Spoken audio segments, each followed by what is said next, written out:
Prix weekend for what feels like the 500th time. It is the 5th time that we have been live this weekend. We did free practice. We did, of course, sprint qualifying, the sprint race qualifying itself. We've now got the Grand Prix ahead of us, the big one. It is all down to this until we get to Hungary next week, and then we have all down to that. But then we do have the summer break, which I feel like some of the drivers are absolutely desperate for at this point in the season. But we will get to that momentarily. First and foremost, as always, before the Grand Prix, we do have to look at your guys' predictions. If you haven't got your predictions in, you're a little bit late for Belgium. You can get your predictions in, though. Oh, I've left it on private. Hang on.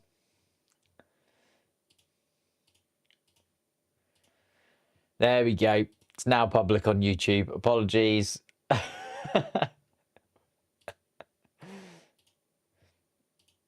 Is that fine? Is that how it works? Can I still be live and it go public? I was so confused. Thank you, Sarah, for checking in on the Twitch.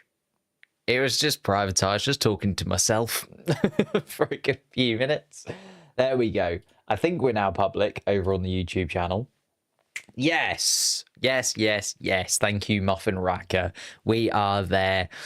As I was saying, we have going to start this weekend with your guys' predictions. Of course, it feels like we've been live a lot this weekend anyway, and we've had backs and forths to be currently in Manchester Airport. Where you going, Josh? Or where you coming back from? What you doing? Let me ask. But we're going to start with your guys' predictions for the Belgian Grand Prix. We had a little bit of an inkling as to what's going to happen after the sprint yesterday, but the rain has come. As ever in Spa, we know that we are open to the elements, and often the Belgian Grand Prix has its own microclimate. It has decided that now, with the Grand Prix just around the corner, it is about to start raining and the track is covered. The drivers making their way to the grid were on intermediate tyres. So we are waiting to see whether the rain continues. The cars have got the little tents over them, little marquee over each of the tents, over each of the cars. Nico Rosberg has got his umbrella out. So it's looking like there's going to be, well, at least intermediate tyres to start. Whether or not it'll get wetter or drier, we'll have to wait and see.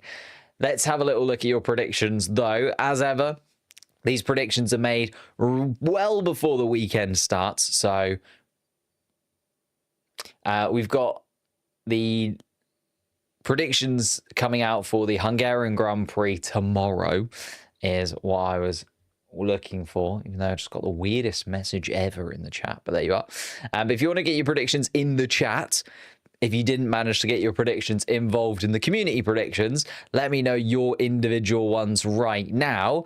The community predictions were as follows, and it was a bit of a weird mix. I'm going to sort of give it to you. And to be fair, I think some of you are already right after the sprint. Some of you not so much. And one of the predictions is really quite telling. Shall we have a little look? You've got Oscar Piastri as your winner for the Belgium Grand Prix. It was pretty close, I'm going to be fair.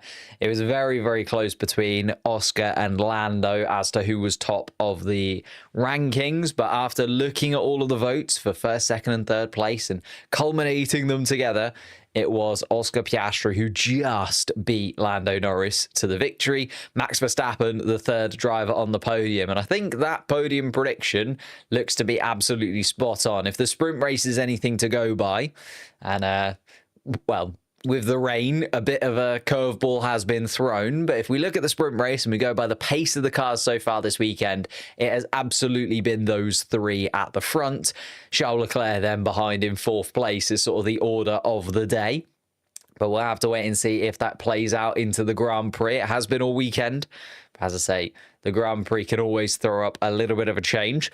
I love that Yuki Tsunoda has been voted as the good surprise for the weekend, but also the driver most likely to struggle. I think that just shows how Yuki Tsunoda's season at Red Bull is going, right? There's still optimism there. There's still hope that Yuki Tsunoda will eventually fix his ability to understand that Red Bull car. And to be fair, the new floor put onto the car, a little bit more understanding inside of it. They've adjusted the setup slightly. And Yuki Tsunoda qualified much better yesterday in qualifying than he did in sprint qualifying. So they have adapted that car, and it feels like it might just a little bit be moving towards Yuki Tsunoda, and maybe in the second half of the year we'll see the Tsunoda we were really expecting going into that Red Bull car. Although you could look at the sprint race yesterday and go, well, he was absolutely miles outside of the points, didn't really make any moves forwards, although neither did Hamilton or Russell or Antonelli, who were also outside of the points from the main 4 teams yesterday during the sprint. And you could say that Yuki Tsunoda has already had his struggle of the weekend. So you can kind of tick off both Yuki Tsunoda being the surprise of the weekend and Yuki Tsunoda being the struggle of the weekend, which is pretty impressive over the course. I suppose that's what sprint weekends do to you. They allow us to sort of have good and bad in the same weekend. Best team, you guys voted McLaren. Think it's going to be pretty obviously McLaren for the rest of the year now. They do seem to just have that package on lockdown. But your flop team, I think, maybe alluding a little bit to the Hamilton struggles so far this weekend. Both qualifying sessions have led to Lewis Hamilton dropping out in Q1. So maybe you're looking at that side of the garage for Ferrari as your flop team, because actually Charles Leclerc, I think, has done absolutely perfectly so far this weekend. He's done everything he possibly can. That Ferrari is clearly not as fast as the Red Bull and McLaren. So slotting into 4th place, finishing in 4th place yesterday, nearly got ahead of Lando Norris, but just had nowhere near the pace to get or to keep Lando Norris at bay during the sprint. And then again in qualifying, does the business, gets the Ferrari to where it should really be, and is starting where I expected him to. So it's an interesting one, isn't it, with the back and forth that you've got between Ferraris and how they've had good weekends and bad weekends, and they just really haven't been able to get a real string of races together. And that's maybe why some of you guys went for Ferrari as the flop team. If power unit elements are changed, like upgrades, would a penalty? Yeah, if you change you've got a set number of power unit components that you're allowed to use for the season. So you're allowed to use, I think it's 4 engines, let's say. So like ICEs, internal combustion engines, you're allowed 4 throughout the year. You can use them however you feel, as long as you only use 4. Most teams end up using 5. And that 5th one, whenever you use that 5th engine for the first time, is when you take that penalty. So that's why sometimes you see teams take that penalty earlier on in the season just so they can get that 5th one in the rotation. Sometimes you see people leave it all the way until the end of the season. Then they have to take that 5th engine, the penalty for the 5th engine, because they've run out of engines that are usable. Maybe they've crashed. Maybe they've put one in a wall. Maybe one of them ran out earlier on in the season. Didn't Cadillac sign Bottas? Not from what I have seen so far, unless I missed it this morning. But there's certainly talks there. Sergio Perez being talked about as well. Valtteri Bottas, Colton Herta, of course, and whether or not they'll try and get an IndyCar driver in there. But we have not found out yet. I feel like Cadillac will leave it a little while until we really find out what they are planning in terms of their driver lineup for next year. But they will undoubtedly be in discussions with drivers already, and would have been in discussions with drivers as soon as they were confirmed for the 2026 grid. But that is your predictions for the weekend. Do you agree with them? Can you see Oscar Piastri getting the win from where he's starting? Do you think Lando Norris has managed to turn the tide a little bit? He was the slower of the 2 McLarens up until qualifying yesterday, and he managed to get that pole position in front of his teammate. I think the Bottas video that he made, I see. Yeah, when he's in front of the Cadillac car and he's like, I like the seat. That's a nice seat. I wouldn't mind sitting in that seat. Yeah, I think it was more Bottas kind of creating a little bit of hype maybe, and trying to use that as like see how much engagement this got. If I was in your team, I'd be able to bring those many fans and this much sort of advertisement, blah, blah, blah. So I think that was Valtteri Bottas more so than Cadillac doing that. If I had to predict what was kind of going on there. But we are looking at the rain still coming down in Spa. This is where we worry, right? That, like, if there's too much rain, we're starting to see the blue striped full wet tyres coming out. And we've only got 20 minutes until the Grand Prix gets underway. It's not going to be amazing if we have to see those blue tyres, because often when we see the blue tyres, it also means that we just see the safety car. Are we getting visions of Spa 2021 all of a sudden? I really hope not. Hello, Kelly. How's it going?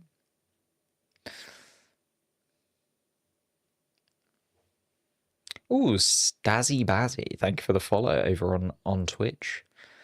What's my opinion on Bottas getting an Alpine? I can't see it happening, to be honest. Like, I think it would be... Oh. Valtteri Bottas being asked by Nico Rosberg there about the Cadillac rumour, and Bottas saying it is just a rumour, just a rumour. Lots of rumours going around is what Valtteri Bottas says. So there you go. I think, you know, it's looking good for Valtteri, certainly. I think Valtteri and Sergio would be an interesting driver lineup. That's the one that's kind of being mused at the moment, isn't it? Daniel Ricciardo seems to have said no, whether Cadillac even got involved. But whenever Daniel Ricciardo's been asked about it, he's always said no. So it doesn't feel like they're going to go down that route. It's then whether you go for like a full rookie or you go for someone with a little bit of experience, or you just go for two drivers with lots of experience. You know, you go Bottas and Perez, two drivers with a hell of a lot of experience, and then you just tick that box, basically. Nico Hülkenberg looking there. Of course, the strategy got him his first podium the last time out in Silverstone in these kind of conditions. He'll be looking at the weather going, well, I've done it once. Can he do it again? Imagine Nico Hülkenberg gets back-to-back podiums after waiting, what was it, 200-odd races, 250-plus races for his first ever podium.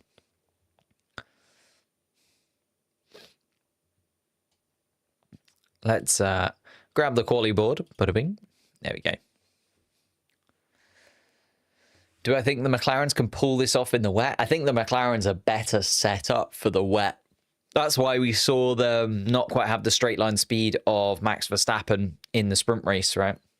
Because they had set themselves up for the wet race a little bit more so than the other drivers out there. It was Max Verstappen who sort of gambled a bit more, went for a little bit less downforce, went for that higher speed setup, but then actually reverted in qualifying.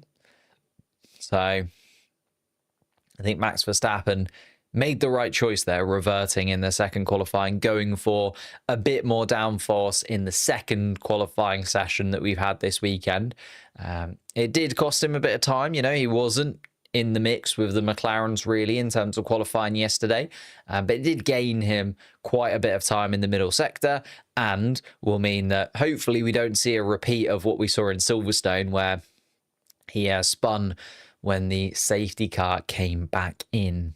Remember, he was right behind Oscar Piastri and then lost the rear end of that Red Bull car. It was very un-Max Verstappen-like, but it was because they kind of took a gamble on the weather being dry in Silverstone, and it most certainly was not. And again, they kind of did that gamble for the sprint, but they couldn't quite do the gamble for the full Grand Prix because it was almost guaranteed to be raining, and it is indeed raining in Spa. All of the drivers standing at the front of the grid for the Belgian national anthem there. Of course, they have to be on the grid 16 minutes before the start of the race. We've got about 15 minutes to run until the beginning of the Grand Prix itself. Let's have a little quick look at the rundown in terms of who qualified where yesterday. It was Lando Norris to take pole position. He was at the top of the timing sheets when it counted in Q3. A real back and forth between Lando and Piastri this weekend. Feel like it could get very tense indeed. We still haven't seen the championship really ignite yet. I think that's been one thing that people have been saying about this championship battle between Lando and Oscar, is the fact that it hasn't quite come to a real head, and we haven't actually seen them side by side battling it out wheel to wheel at all really throughout this season. Most of the time when they've been racing, it's been a fairly obvious 1-2. There's been a clear driver who has the advantage, or one of the drivers sort of backing out a little bit, maybe battling with Verstappen or Leclerc instead of fighting with one another. But now they're both at the front of the grid. They're there. They've clearly got the fastest car this weekend. The conditions are difficult.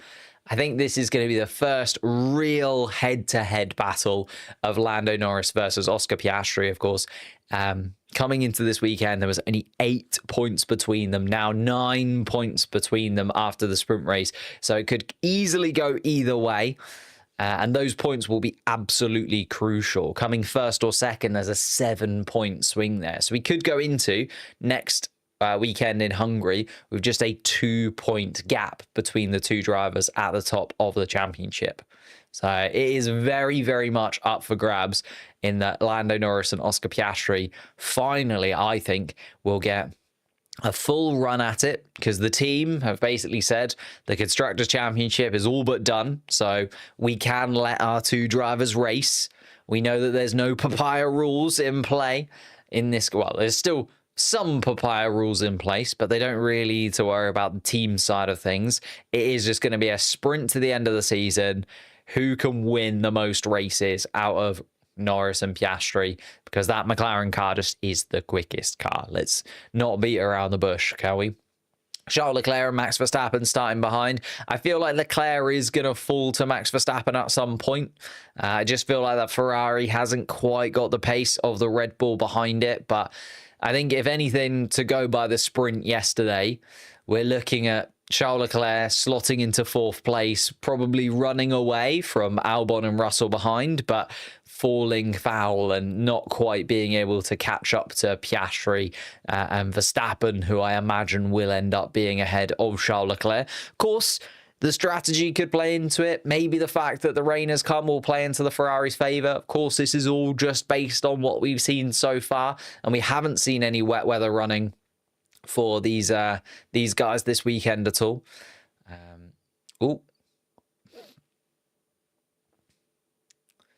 Yuki Tsunoda confirming the visibility he is worried about. So he mentions a rolling start there. Yuki Tsunoda, will we see a rolling start rather than a standing start, or will we just see a delay to the start of this Grand Prix? I could certainly see that happening, to be honest. I could certainly see a delay of some kind coming.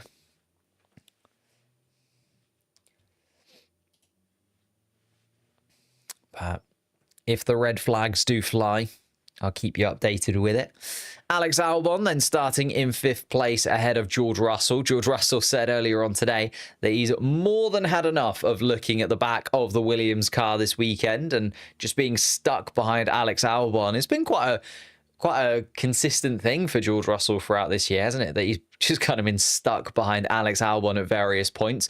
You remember Monaco was the one, right, where George Russell had to just stare at the rear wing of the Williams car throughout the entire Grand Prix. And even though the Williams was going 3, 4, 5 seconds off the pace at points, George Russell was just stuck there staring at it, to the point that he eventually just cut the final chicane to get himself in front.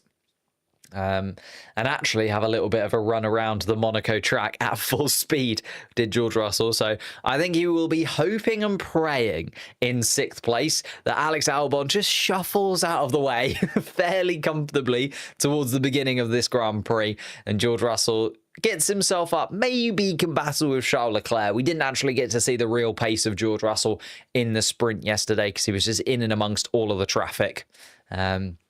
So maybe he can do a little bit better. He said yesterday that the qualifying really wasn't very fun inside of that Mercedes car, but possibly because they've set it up for more of wet weather conditions. And we know that a little bit cooler because it's wetter as well, that maybe that will play into the Mercedes car's favour, and Russell will be a little bit more competitive in these conditions compared to the conditions that we've had throughout the rest of the weekend.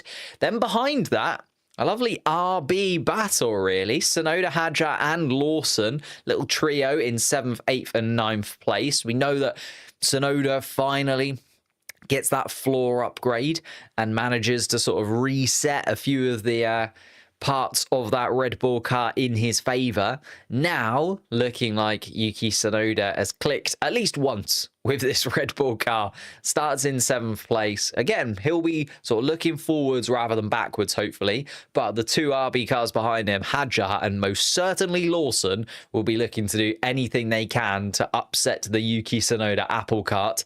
Interesting as well that Laurent Mekies obviously taking part in his first Grand Prix weekend as team principal for Red Bull, the second team principal they've had in their entire history. And it's actually been going pretty well, hasn't it? You know, Verstappen managed to win the sprint race, now looking very competitive for a podium in his first Grand Prix. And also, Yuki Tsunoda's had his best weekend in a very long time. When's the last time Yuki Tsunoda scored points? Was it Bahrain, possibly? It was a few Grand Prix ago that Yuki Tsunoda scored points inside of that Red Bull. It's been a long time coming, and he's starting inside of the point scoring places today. So he will be doing everything he can to give his old team principal and now new team principal once again the best start to his Red Bull campaign that they could have in the conditions and with the car where it is. Because let's face it, Max Verstappen was never likely to win this Grand Prix this weekend when the McLarens are the way that they are.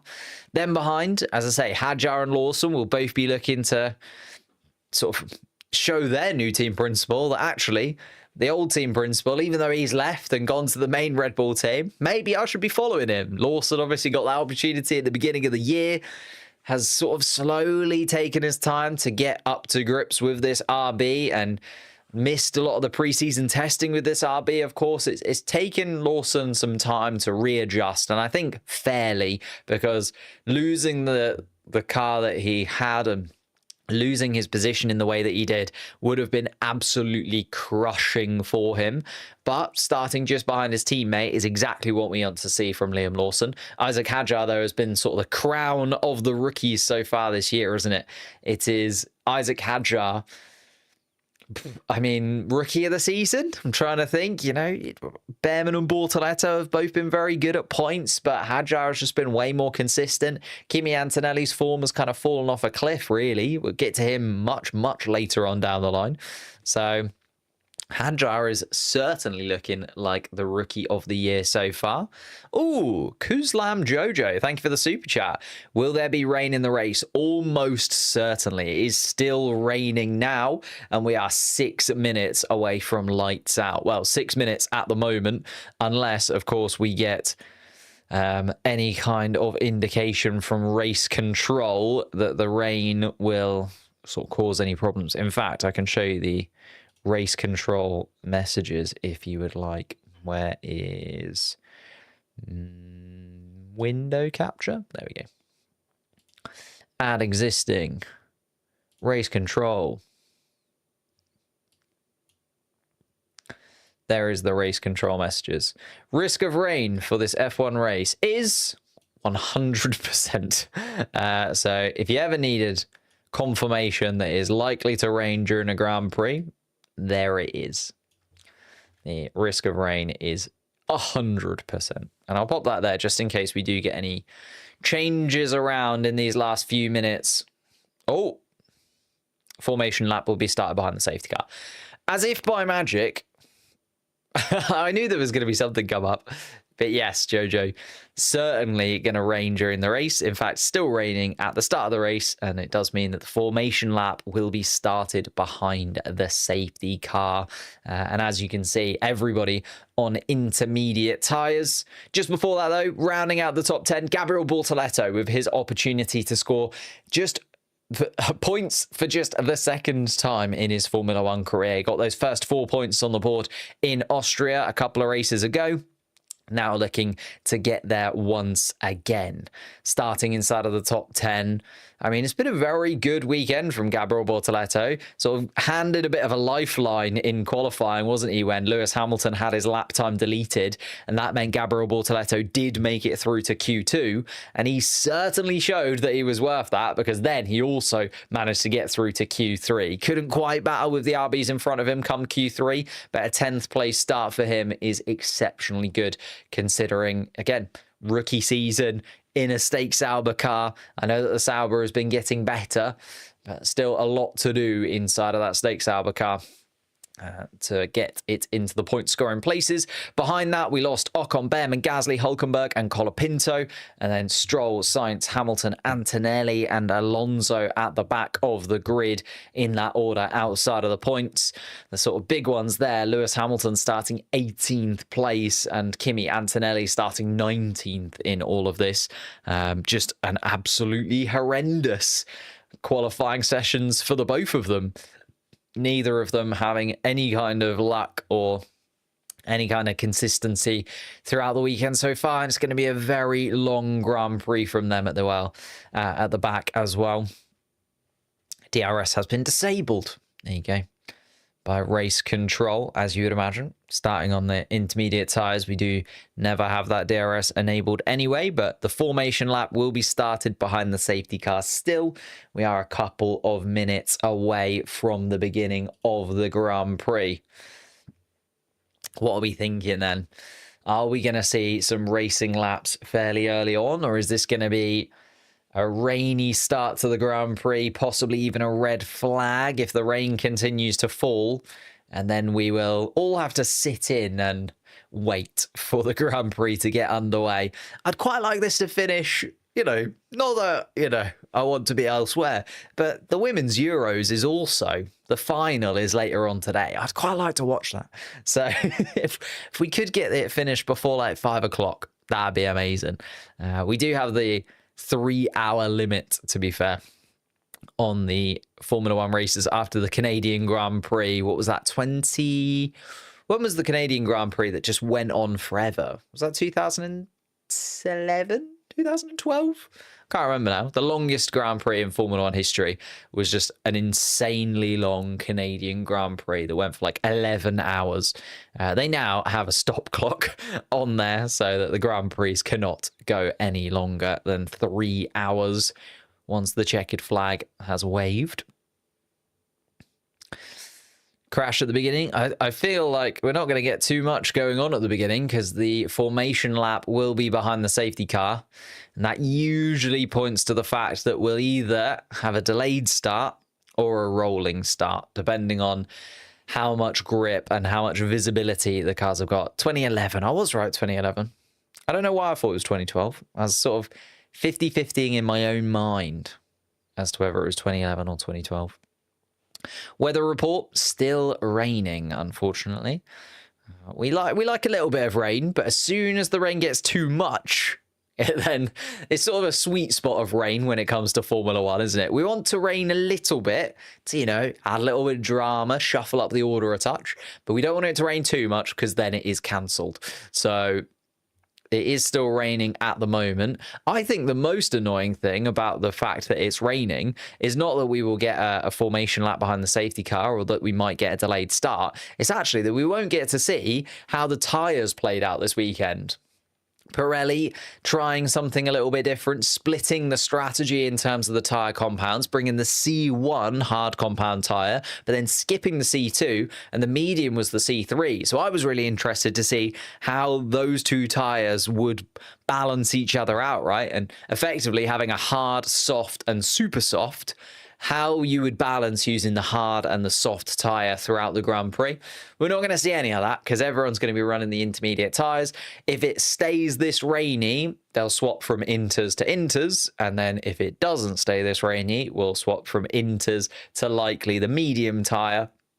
And we won't get to see any of the sort of drama of the hard versus medium tyre that I was hoping for. Maybe they'll try again in Hungary. I really do hope they try again in Hungary, but we'll have to wait and see. Let's switch over, though, because we are going to get underway here for the formation lap as we get to 1 minute past 2 o'clock by my timer in front of me. We're just sort of trying to gauge the visibility here because Norris is going up the hill. Can we actually see Piastri behind him is the question that we need to be asking and answering, because we have got a very, very damp Spa-Francorchamps in front of us. And all of the drivers starting from the pit lane as well, getting into position. Oh, I've got the championship up. Apologies. I was like, that's not the right order of the grid. The championship order. Wow. And the rain has literally just stopped as we say that. Formation lap is underway. The spray is quite heavy. I don't want to be the negative Nancy of this, but the spray is pretty heavy at this point.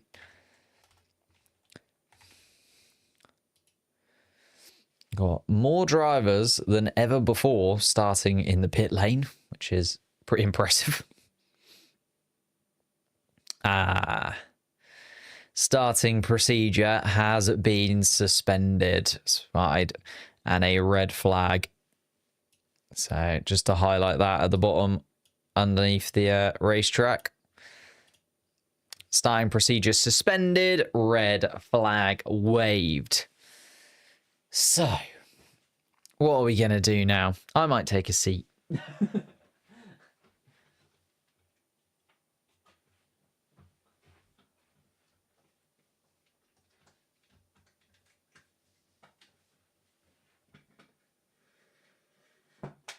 We've got the chair. Lando Norris saying over the radio that he is struggling to see, which is never a good thing. And the spray is pretty high. I did say it. I jinxed it. I said it. Why did I say it? I said that the spray looks pretty high, and the spray is pretty high. And now we are indeed.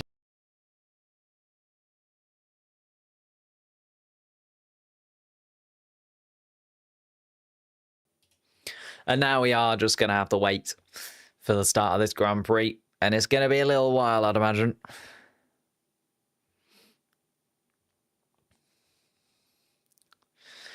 Is it like 2021 Spa? It's not as wet as 2021, at least. Like, that has to be said. It is certainly nowhere near as wet as 2021 because the rain has stopped and the track is not, you know, it was 2021. It was effectively a lake at this point. It's not quite that wet, but it is still red flag worthy at this point. We might as well go back to this screen. There's not a lot going on. What software am I using? This is Multiviewer. Yeah, lovely members of Multiviewer who support the channel. I think they support quite a lot of channels now, and they do offer probably, in my opinion, the best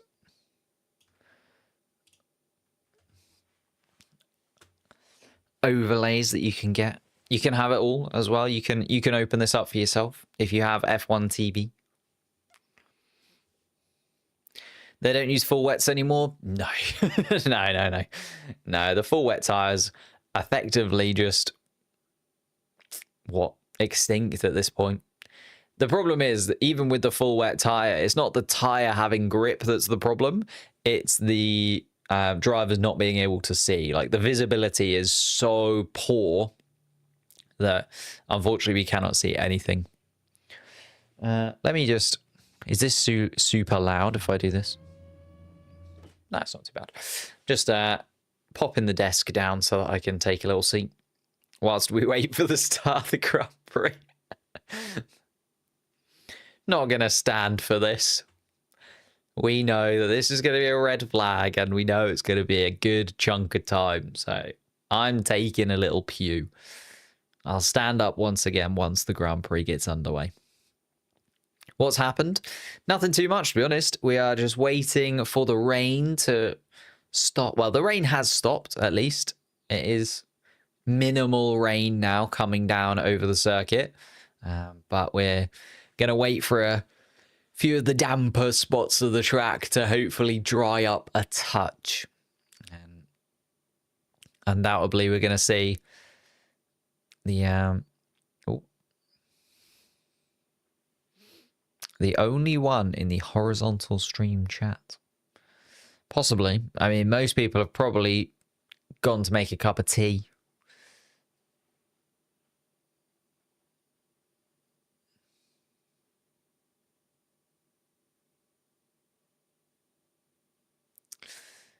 So Ai Komatsu there saying we have to have 10 minutes before we get underway. Like, the race control have to give them 10 minutes notice before the Grand Prix is about to start again. And Ai Komatsu there saying, well, we from our radar think that the next lot of rain is going to come in about 10-15 minutes. So even if they said, yes, we're going to start the race in 10 minutes from now, that would then coincide with when they think the next round of rain is going to come anyway. So this could be a little while, friends. Get yourselves a nice drink. Maybe go and get a snack or two. We're going to be settling in for some interesting Lando question. Is it visibility or standing water? Visibility, the standing water is not too bad, says Lando Norris over the radio. So it is just the visibility and the fact that even Lando at the front of the grid was struggling to see behind the safety car spray. And the safety car spray is absolutely nothing compared to the spray that comes off the back of these Formula One cars with their blown diffusers at the back and the ground effect underneath the car. You get this kind of whirlwind effect underneath the car that is obviously sucking the car down to the ground, but also ejecting a lot of water up from underneath the car up into the air behind it. And when you're the car behind, you're basically just driving into a wall of water that is not only coming from the sky, but also being thrown up in front of you by the car that you're trying to follow. So, unfortunately, none of the cars have good enough visibility that they're going to be able to run at this point.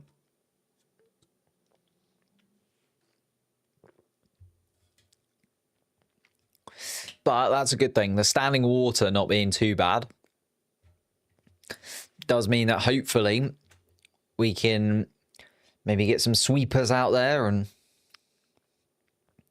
just get rid of the worst of where the spray is produced.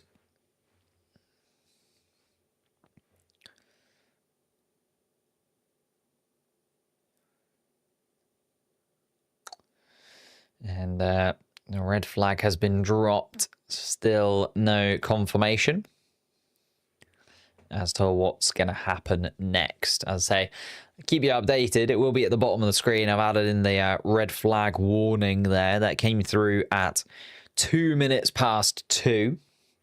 So we have had 8 minutes now with no further information from the race stewards. Ai Komatsu, though, saying that they are expecting rain to be coming, well, around about now, to be honest, within the next 5, 6, 7 minutes. So the red flag, unlikely to go away anytime soon. Wet tires don't exist. They exist. They just have no use, unfortunately. It's zero use whatsoever. Yeah, but visibility issues, red flag waved. And is there anything that you guys would like to go into? Do you want to have a chat about one thing or another? This is where you can just ask me anything. Bit of a Q&A maybe, just to settle in. Because we're not going to see any driving anytime soon.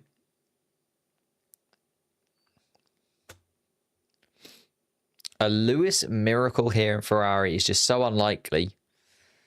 I mean, I think the problem that he's got is he just can't get to grips with the car. Like, he can only do miracles if he's got trust in the car underneath him. You know, you look at, say, 2021 Brazil for Lewis Hamilton, where he went from last to first throughout the sprint and then the Grand Prix.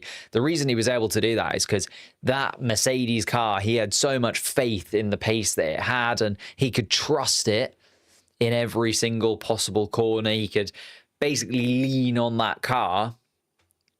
But the Ferrari that he's got at the moment, he just doesn't trust. And when you don't have faith in the car and when you don't trust it to go through the corners and you're fighting with it rather than sort of in that flow state, you know, you're not going to see those absolutely incredible runs from the back up to the front from Lewis Hamilton maybe ever again.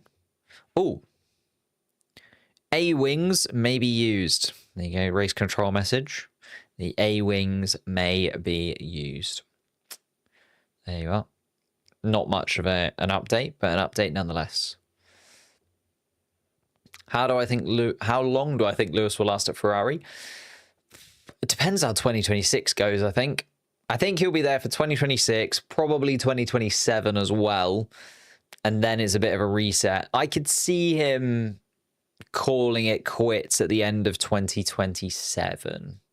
If it's still not happening, you know what I mean? If it's still really frustrating and he's not really getting anywhere and he isn't actually enjoying it anymore, I could see that being the time where Lewis Hamilton kind of calls it at the end of 2027. Although it's looking like Fernando Alonso will leave at the end of 2026 as well. That's kind of the rumors that are going around. It's looking like Alonso, you know, we'll try out these new cars in 2026 and then kind of go from there. So we might see Alonso leave in 2026, Hamilton then leave sort of 26, 27. We are going to slowly see some of these drivers that have been on the grid for a very, very long time start to move away, you know. Kimi Raikkonen went a couple of years ago, Sebastian Vettel the same. We are going to have a new generation of drivers coming in, you know. I feel like the longevity of Lewis and Alonso and Kimi is just utterly insane, right? It's unlike we've ever seen before. It is very, very impressive. But it does have to come to an end, you know. How many drivers have come and gone in the time that Fernando Alonso has been on the grid? Well, Alonso started in 2001, was it? 2002? His first full year. So think of how many drivers there have been on the grid that have come, gone, retired in that time. And Fernando Alonso has still remained. So it will be weird for the grids to be without him. I know he had that stint where he did have a bit of a break from Formula One, but the grid without Alonso and Hamilton is coming. And that's the way it's going to be. Do I think Lewis needs a new race engineer? No, not necessarily. I think he's just adapting, right? He's still getting used to Ferrari in lots and lots of different ways. And it's underplayed how long he was at Mercedes, for one. And then secondly, how difficult it is to adapt to a new team. It's like joining any new job. Like I'm starting a new job in September. And I have so many questions that won't be answered until I kind of arrive. And it would have been the same for Lewis Hamilton. As much as he'd have had factory tours and talked to the engineers and talked for Fred Vasseur, until you're kind of there, you don't really know. And I think that's been the same. It's kind of been what's happened to Hamilton, is until he's been there, he's now realised that actually some of the things aren't quite where he wanted him to be. Antonio, thank you for the super chat. It's been 3 years. Deserve an upgrade. Appreciate it. Appreciate it. But thank you, mate. Appreciate it that much. As if it's been 3 years. That is insane. Goodness. Never in my life expect to see Alonso last in any race at any time. Yeah, starting back at the grid. I don't think he'll be there for that long. These kind of conditions feel like Fernando Alonso's playground, don't they? What time is the racing starting? Unfortunately, we still have no indication. The red flag was dropped, as I say, at 2 minutes past 2. So 13 minutes ago now. We did get confirmation 5 minutes ago that the A-wings can be used. So It's never a great sign because all of the drivers are out of the cars still.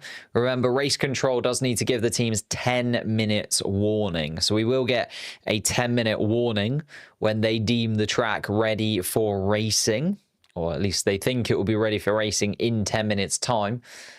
But we still have no confirmation of that at the moment. I need to change the title. It says sprint race. Oh, sorry. I do.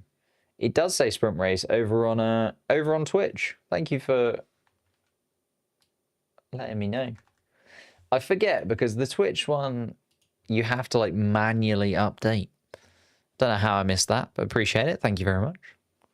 How many people are over on Twitch? 8 viewers on Twitch.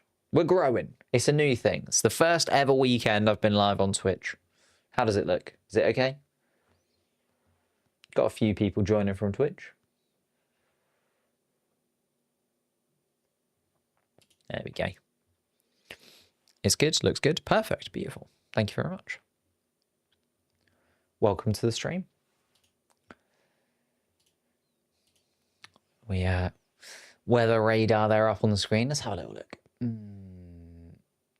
I mean, 'tis rather blue at the moment, unfortunately. And you can see there's a big rain cloud that is moving to the left-hand side of the track and edging closer towards it, unfortunately. I'm in Spa. It's rainy here. Yeah, it looks it. It looks it. But it's not raining right now. Like, it's not, well, it's drizzling, I would say. It's not like heavily raining at this point. But unfortunately,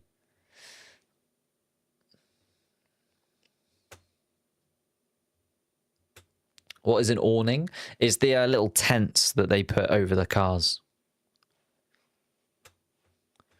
The tents that they put over the top of the cars to make sure that they don't get filled with water effectively. Imagine, well, Charles Leclerc has a lot of experience of sitting in a puddle whilst racing, but it can't be the most comfortable thing in the world, especially with these cars being open-topped like they are, you know. At least if you raced in, like, GT3, you've got a windscreen, you're covered a little bit, you get rained. Well, no, actually, you could get into the car in the garage, go out, and then hopefully come back into the garage and not get wet at all. So, ooh.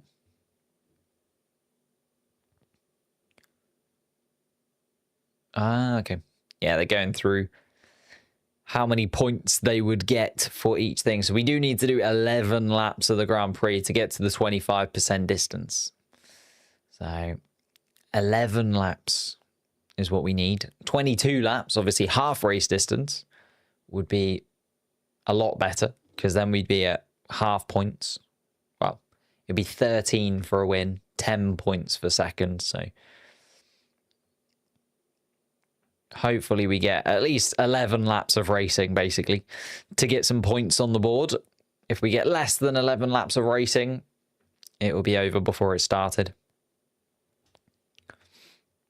Would love to see an Albon on the podium. I think that's the one thing we have been missing, hasn't it? It'd be really nice to see Albon on the podium at some point, you know. We've seen Ocon and Gasly pick up podiums like last year in Brazil. We've now seen Hülkenberg get a podium.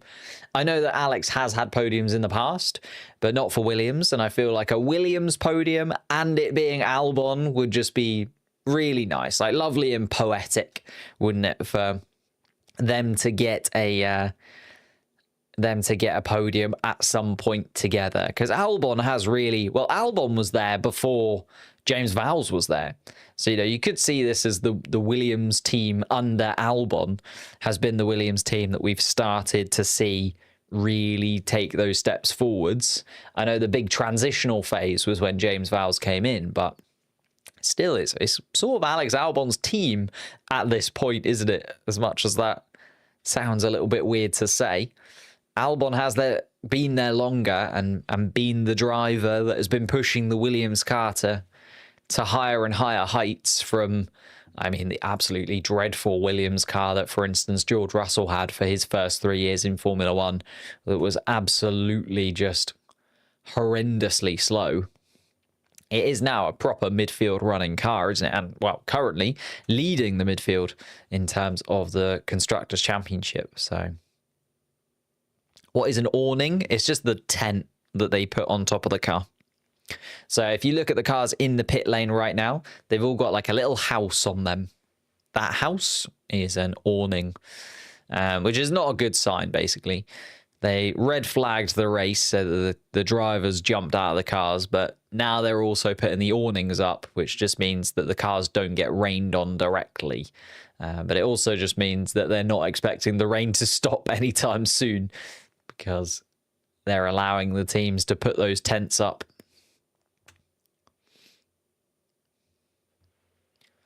Albon's Williams golden boy. Well, is he? Carlos Sainz was supposed to be. Carlos Sainz has brought the money with him, but yeah, I suppose Alex Albon's still delivering the points at this juncture of the season. How will it be in 2026 though? Because Carlos Sainz has already started making a little bit of fighting talk about 2026 and wanting to get there. I'm not reading Twitch chat. I'm reading all the chat. The problem is Twitch chat and YouTube chat are mixed in with one another, so sometimes you got to be quick if you want to grab my attention. When does it start? Unfortunately, we don't know. We are waiting. Is awning a Britishism? I thought it was a common term. Maybe it is. Is it? I suppose it looks like a little bit of a gazebo, more so than an awning. It's like a big umbrella. An umbrella with legs. But then, you know.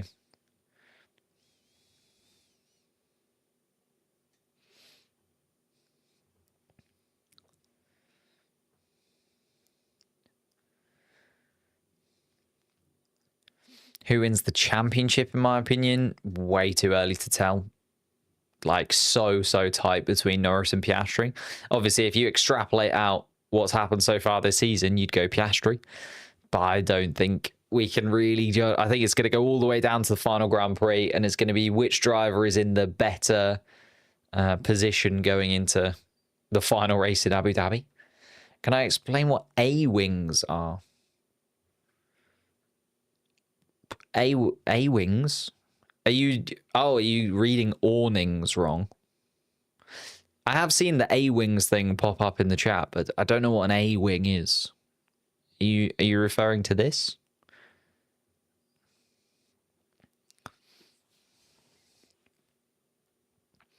What's my favorite car?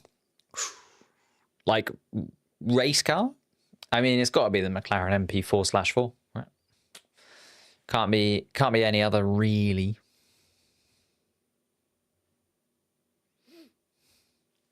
I said A-wings are available to use. Sure I didn't say awnings? Maybe I said A-wings. I probably meant awnings. Awnings.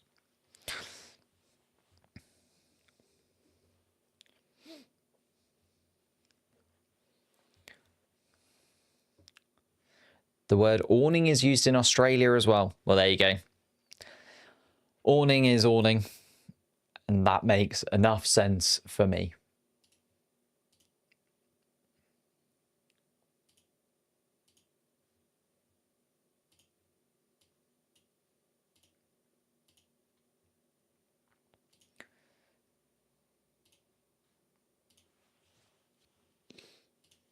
But we are shuffled in and ready to go. I'm just checking everything is still up and running and working. Looks like it. We're still waiting for that 10 minutes. And we are yawning. Yeah, it's getting towards that. I said A-wing. Apologies. If I said A-wing, I didn't mean A-wing. Maybe I read it as A-wing. I think I meant to say awning. It's done now. The awnings are up. We're still not racing. We're arguing about tents.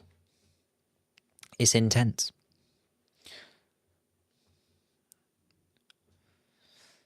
Do I make any money from content creation? Yes and no. So yes, I get paid ad revenue and things like that, and I've been paid by a few sponsorships and brands and various bits and pieces. Like I did a thing with EA earlier on in the year, and things like that for the F1 game. But I never take any of that money. So all of that money goes like into a pot. I have a bank account specifically for that money, and I never sort of take anything out of that. So everything that I get from the channel and everything that I get from like members subscriptions and super chats and ad revenue, that all goes into a pot, and that is separate to what I live off of. So it all goes back into this, right? It all goes like lights and cameras. And if you go back and watch a stream from like 3 years ago versus now, hopefully you'll see the kind of steps it has taken from 3 years ago, when I first started doing this, to now. Like I used to do this championship and like driver standings. It wasn't automated. I used to do it like in Photoshop as it was happening. So like if a driver swapped positions, I would physically on the side of the screen swap the two drivers around. And like that's where we started. I would have to drag and drop one driver on top of another, and when like if two drivers crashed into one another, and then say like Piastri crashed out and dropped all the way to the bottom, it would then be a frenzy of me trying to shuffle every single name of every single driver up a position so that I could drop Piastri all the way down to the bottom. Like, it was absolute chaos. There'll be people in the chat that will remember the ridiculousness that the streams used to be. But yeah, that's how it works, really. Do I like Liam Lawson? Yeah, I think he's all right. He's quite nice. I think as a personality, I quite like him. As a driver, I think he can be a bit over the top, maybe a little overzealous sometimes. Particularly this year, we've seen him in a few incidents and have a few crashes that I don't think were particularly necessary, I would say. But yeah, I like Liam Lawson. I think Liam Lawson's a very nice driver. Shame that he didn't really get the run at Red Bull I think he deserved. Although for me, I was always saying that I think Yuki Tsunoda was the better choice for the start of the year anyway. So I was a bit skeptical when I did see the fact Yuki Tsunoda was chosen. No, Liam Lawson was chosen ahead of Yuki Tsunoda to begin with. I was a little bit skeptical, but I think, that's the way it has played out, and eventually Yuki Tsunoda's been able to get into that seat, and Liam Lawson's been slotted back into the sister team. I think Lawson now will be looking for an exit strategy.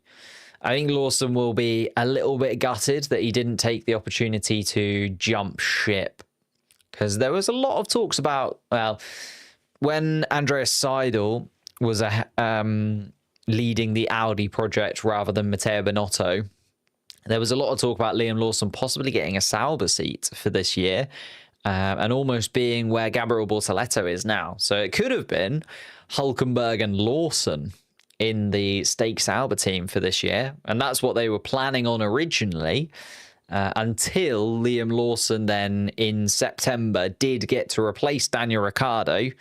Had he not, and maybe Daniel Ricciardo had done a bit better, and maybe the RB team hadn't wanted to get rid of Daniel Ricciardo when they did, Liam Lawson could be in a Stake Sauber seat right now. And we'd have never seen, the two races beside Verstappen and things along that line. So just goes to show those little things, the tiny margins can play in your favor or against you, and you don't really know whether they're playing in your favor or against you until they've happened. So I like Liam. I think it's just a shame things played out the way that they did for him, and to not really his fault in any way. It's just Red Bull was an absolute calamity behind the scenes, wasn't it?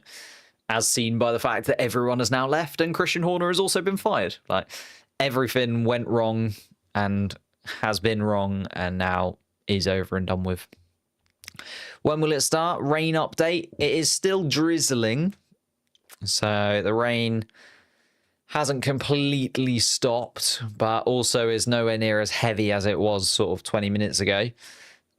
Well, half an hour ago now when we should have started the Grand Prix. Been half an hour since we've had any kind of update from race control, apart from the awning, the controversy at that point. Oh.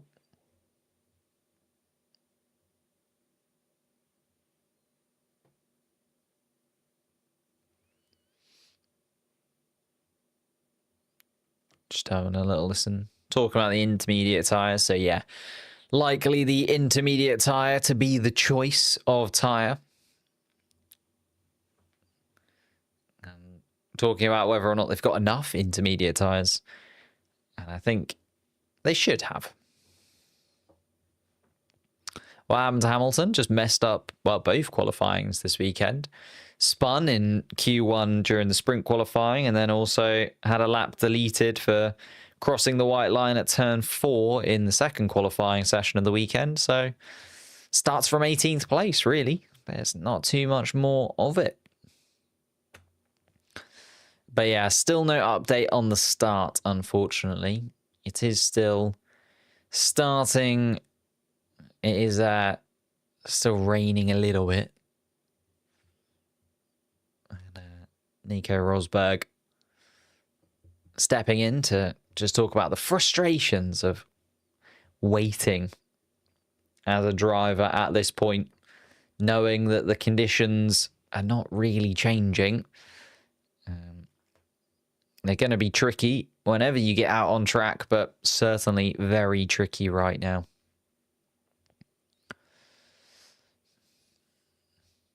Will Piastri move next season after being in Lando's shadow? No, neither of the McLaren guys will move realistically. What's my opinion about should F1 be back in India? I mean, I enjoyed the Indian Grand Prix for what it was, but it was never a huge success. Well, it never made enough money for it to be sustainable was the problem. So they needed more backing, and then the government decided it wasn't worth the time and the money. Then they tried to charge Formula One more for the use of the track, effectively. And that's why it all fell apart in India. So unfortunately, in Formula One, like a lot of things, it wasn't really down to the racing or the track or Formula One. It was more down to the money and the finance side of things, with India trying to get a little bit more out of Formula One and Formula One not really wanting to pay India that much more because they weren't gaining it back. So decided to split ways. Yeah, the government seemed to be the problem.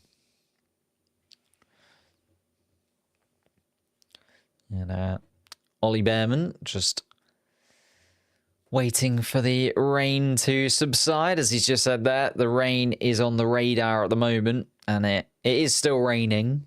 So it is still raining, but we're waiting at this point.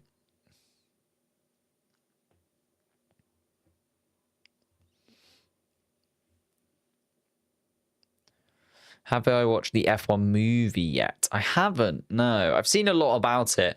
The problem was, each time I've gone to the cinema to watch it, there's been like an issue. One of them my fault, I will, say. The first time I went to go and see it, I booked the tickets online, and I don't blame myself for this. So View, which is the cinema that we decided to go to, on their website, you can, choose where you're going to watch the film, and then you watch the film, and blah, blah, blah. And because I was sort of looking at timings for it and try and sort of work out how and when it would work, and I wanted my girlfriend to come with me and things like that. So I was waiting for that to kind of happen, and I'd clicked on Norwich, which is where I'm from, to begin with. But then I think, I didn't close the tab, but I went to a different tab and kind of came back to it later. And when you reset the tab, for some reason, it then reset the location. So instead of booking tickets for the Formula One movie in Norwich, I booked tickets for the Formula One movie in like somewhere else. It was like something beginning with A. It like reset to the first location on the list. And then I didn't notice that it had reset the location, and I booked the tickets. It was still the same screen and the same time was the problem as well. It was my fault. But I booked the tickets for the wrong place. So I turned up to view, and they were like, yeah, this isn't that cinema. And they could not accept the tickets, even though the film was at the same time in the same screen. I'd paid the same amount of money. They're not allowed to just accept that ticket.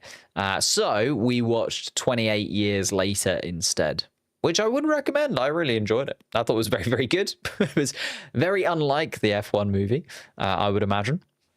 But 28 Years Later was very, very good. And then the next time I went to go and see it, again, I was sort of with some friends, and I was like, oh, maybe I'll go and see this. But instead, we ended up going to see this the new Jurassic Park thing. So that was, a team vote, and unfortunately I was outvoted at that point. So I still have yet to see the Formula One movie. Oh, big super chats. Whoa, $10 super chat. Thank you so much, Sebastian. Legend. Do I think Alex Albon will get, oh no, it's cut off, a podium today? Of the midfield drivers, he's starting the closest to it.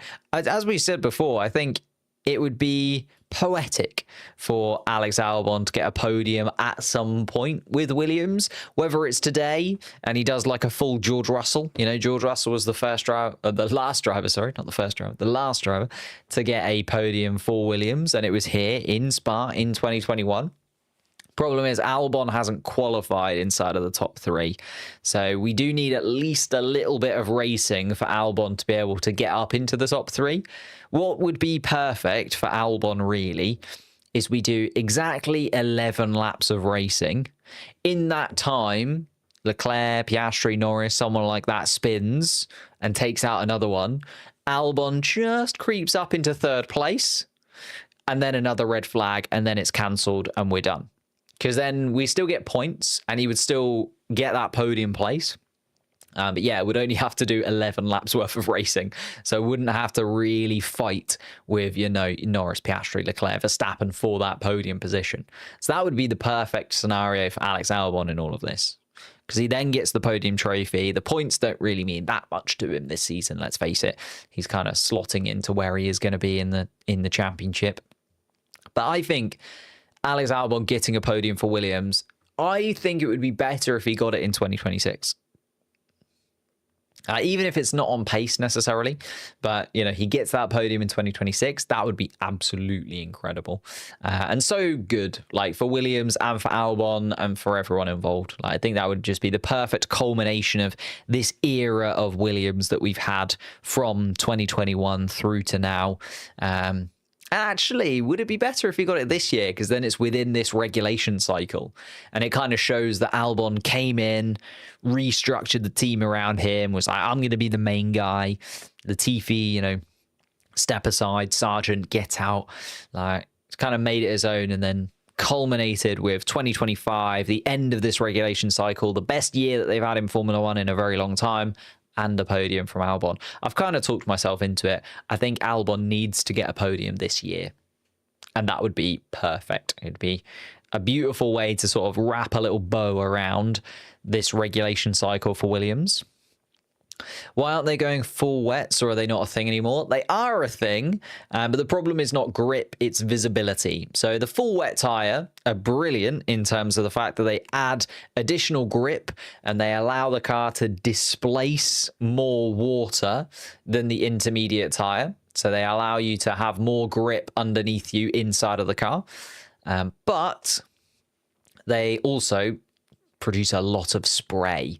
And the problem is the spray, when there's a lot of water on the track, each of the cars just flicks the water up. So underneath the car, we know that they're ground effect cars this year. So there's a lot of turbulent air underneath the car, and then also through the diffuser at the back of the car as well.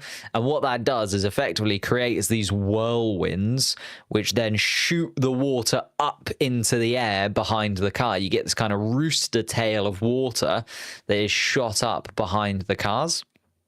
And then if you're the car behind that, so, you know, Lando Norris at the front, he's shooting up this tail of water from underneath his car. If you're Oscar Piastri driving into that, you're effectively just driving into a wall of water. And there is no visibility there whatsoever. So it's not that Oscar Piastri hasn't got the grip to be able to go around the track behind Lando Norris. It's the fact that Oscar Piastri can't see the track behind Lando Norris, and therefore, unfortunately, we can't really race in these conditions, and they are the conditions that the wet weather tyre is designed for. So the wet weather tyre can't be used because the drivability of the track under the conditions that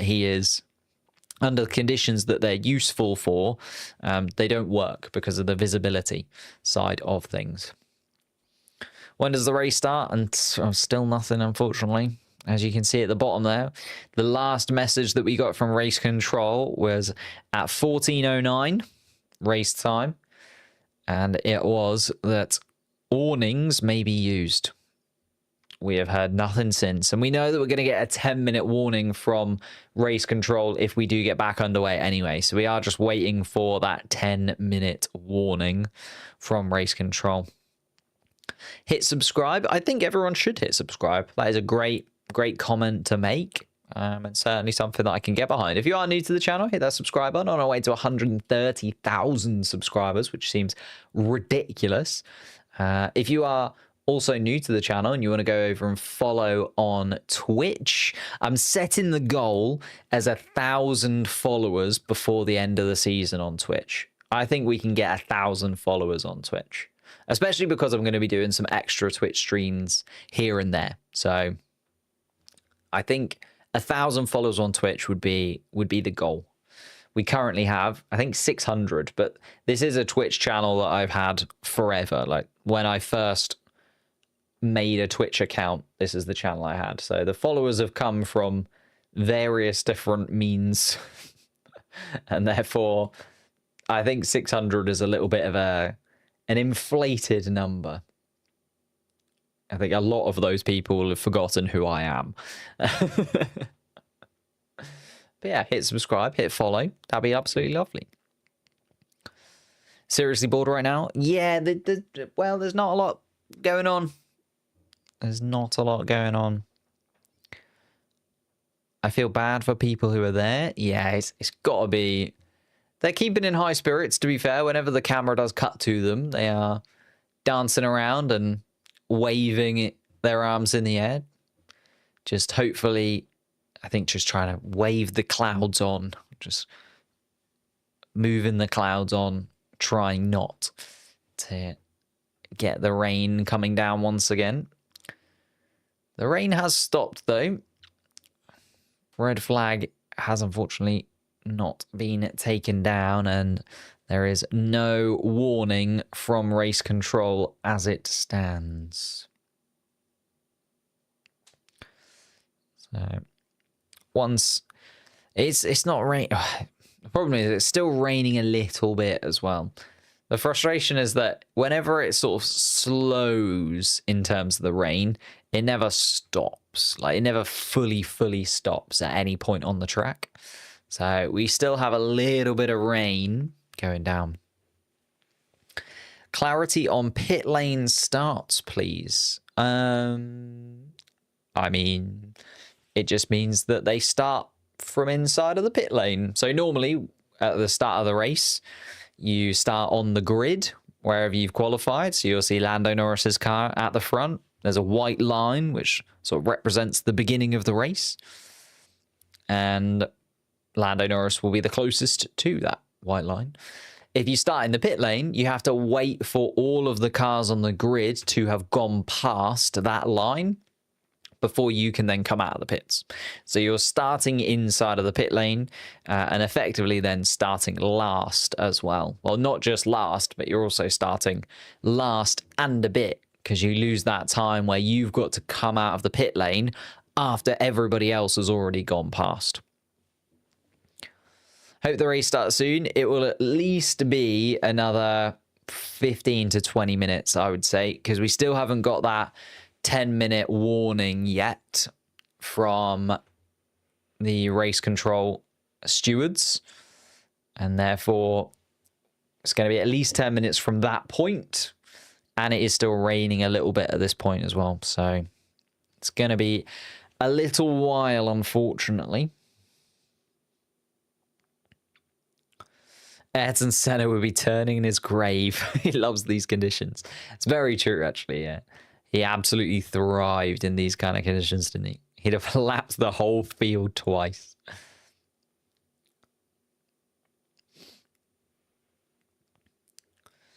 Hamilton needs to retire. Why is Hamilton 18th? Just because of qualifying. He qualified poorly yesterday.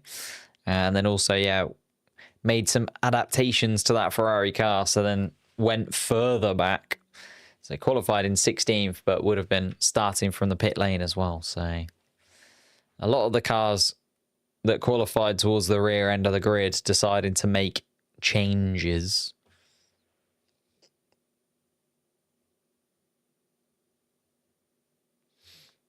My friend told me she's going to sleep through the first half because it's been delayed anyway. I mean, to be fair, we would be about halfway through the race at this point. Where have we been? 47 minutes. Probably been over halfway through the race at this point, had it started.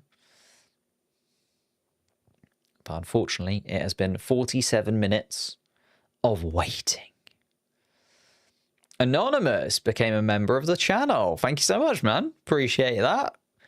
I mean, there is, for those of you that are members of the channel, an exclusive post-race stream that we do after every single Grand Prix, where we talk about what's happened during the race. I don't know if that will still be going ahead, but thank you for becoming a member. And certainly for Hungary, you will get that post-race stream. Well, unless Hungary is the same conditions as these, because not sure we need to do a post-race stream at this point. There hasn't been a race at this moment. But thank you for becoming a channel member. If you do want to become a channel member, it massively supports the channel. And as we talked about a little bit earlier on, all of that money does go back into making the channel better. And yeah, you can join the Discord. You can join the Discord. I keep forgetting, what are the perks? Channel members, you get post-race stream, you get access to the Discord, and you only have to become a member once, and then you can join the Discord forever. Although it is an ongoing perk. So, you know, be nice if you stuck around. But you can, technically, just become a member once, join the Discord, and then have access to it forever. Alongside that, yeah, as I say, post-race streams, additional streams throughout the summer break as well. You need to ask about the Discord. You can't work it out. Message me about it later, Kelly. We'll try and sort it out for you.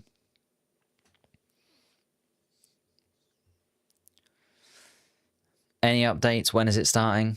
As I say, keep your eyes on the bottom of the screen. That's the most recent control message that we've had, or message from race control we've had. If we look at the ones beforehand, we had starting procedure suspended. That was at 2:01. Then we had the red flag, 2:01, and then 2:09. Awnings may be used. So we are still under red flag conditions, and the awnings are still allowed to be used.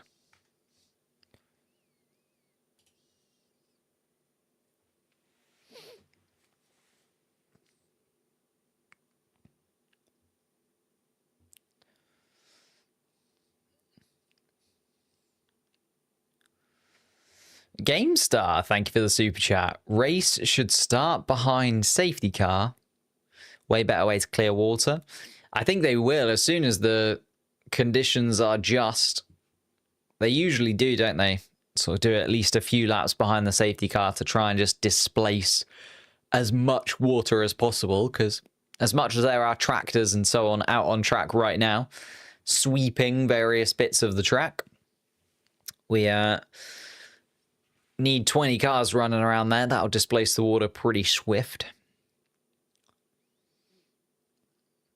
Top 5 predictions. Ooh, top 5 is an interesting one as well, because I think the top 4 will be how they are. Oh, actually, that is not true. I think Norris and Piastri could be either way around. I think Verstappen will be 3rd, and I think Charles Leclerc will be 4th. So I think if I had to pick a winner, I think Piastri, well, I don't know though, because Lando Norris kind of turned it around in qualifying yesterday. Piastri's been the better of the two so far this weekend, and was the better of the two in Silverstone, where the conditions were similar. So I would say Piastri is likely to have the better pace. But that's just me. Maybe you disagree. Lando Norris could go on to win this race, though. I don't think it's unfathomable that either of the McLarens do end up winning this. Charles Leclerc, though, I think will lose out to Max Verstappen, not just because of the conditions, but also because Max Verstappen has looked a lot quicker this weekend, and the Ferrari just isn't quite at the level of those top 3 cars. But then we get to Albon, don't we? Then we get to Albon. Will he be able to hold on to that 5th place finish? George Russell behind in 6th place will want to displace Albon as quickly as humanly possible. Because he's had more than enough of looking at the back of a Williams in the last few weekends. Do I back Albon to hold on to it, though? I don't know if I do. I just think that the Mercedes, George Russell's had a really good start to the year. You know, I'd love Albon to hold on to 5th place, but if I'm actually doing my predictions, George Russell will get 5th. Yuki Tsunoda, though, maybe. I reckon Albon could hold off Yuki Tsunoda, especially if Yuki Tsunoda's not quite with it in these kind of conditions. You know, it's all well and good Yuki Tsunoda adapting the floor and getting the best of it in dry conditions in qualifying. It's a different job getting to grips with a new car in the wet weather conditions. As we saw last time out in Silverstone, where almost every single rookie just put themselves in the wall and decided that they'd had enough of that race.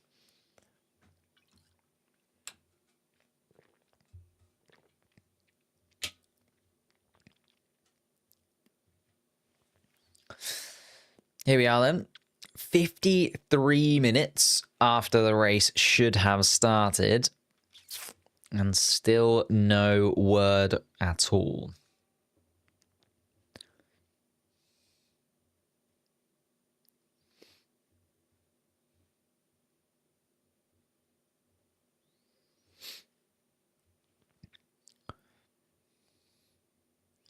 Do I think the race will be cancelled? I'd like to say no, because we are expecting this rain to come to an end. Like, if we're looking at the weather forecast, the sun should be shining fairly soon. In fact, those fans, it's a little bit of sunshine on them. So, but then you can see the other sands at the other end of the track are still very, very wet indeed, and just getting wetter. So we are, I'd like to say no, it won't be cancelled, but don't shoot me if it is. Love your content, fan from the Philippines. Thank you, Yom. Yom? Jom? Yom? One of those two, maybe. But thank you, mate. Appreciate that.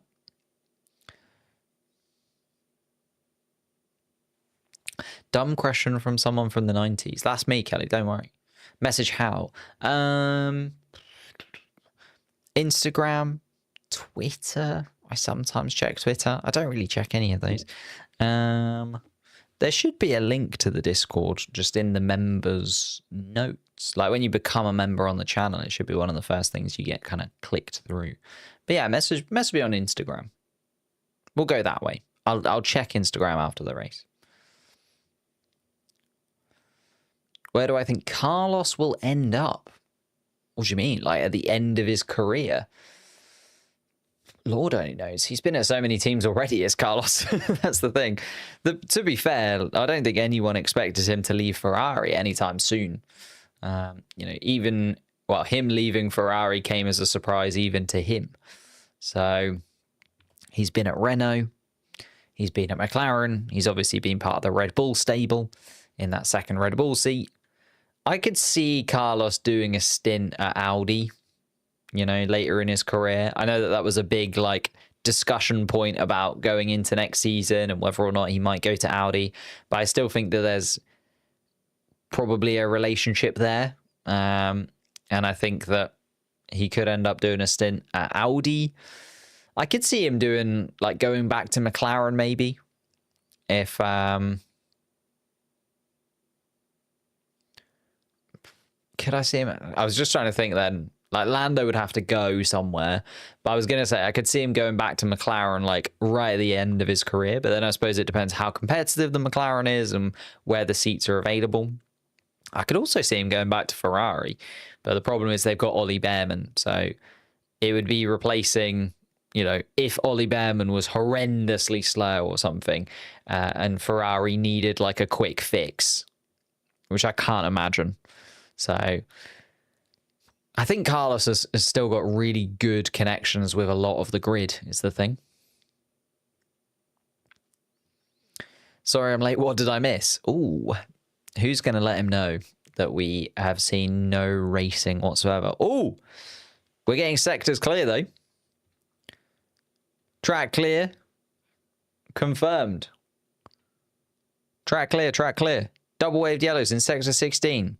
But track clear in sector 7. Track clear in sector 4. Track clear in sector 1. Ooh.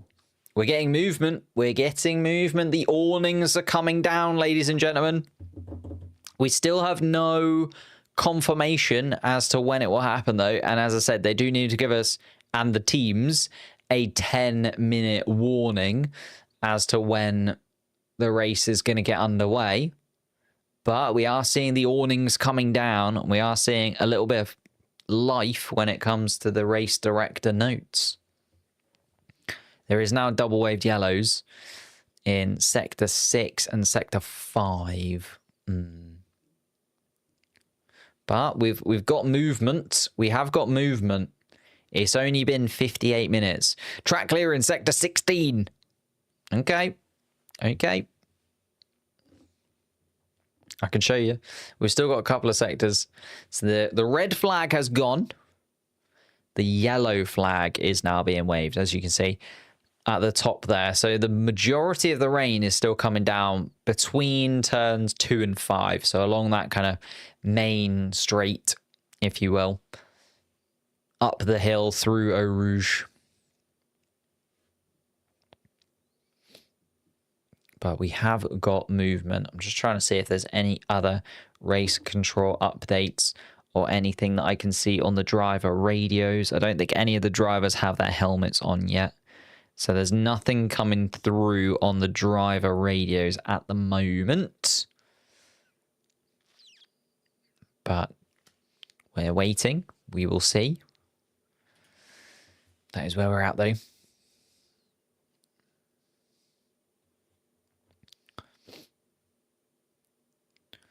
Do I have a time that we will start? Not yet. Not yet. But we have not started the race yet. So also the 2-hour timer has not started either. So the race hasn't started. The timer hasn't started yet, which does mean we could get going and we could have up to 3 hours of racing. So we're allowed to have up to 3 hours of racing with an hour stop. But technically, because the race hasn't started, this hour that we've lost between 2 and 3 o'clock means that there was no start to the race. This is the same as Belgium 2021, isn't it? Yeah, unfortunately, well, it's similar. Very similar in that we are just waiting for the rain to move more than anything else. Oh, you redeemed a highlighted message. That's pretty cool. I have no idea what kind of things are available over on Twitch, but a highlighted message is one of them. Look at that.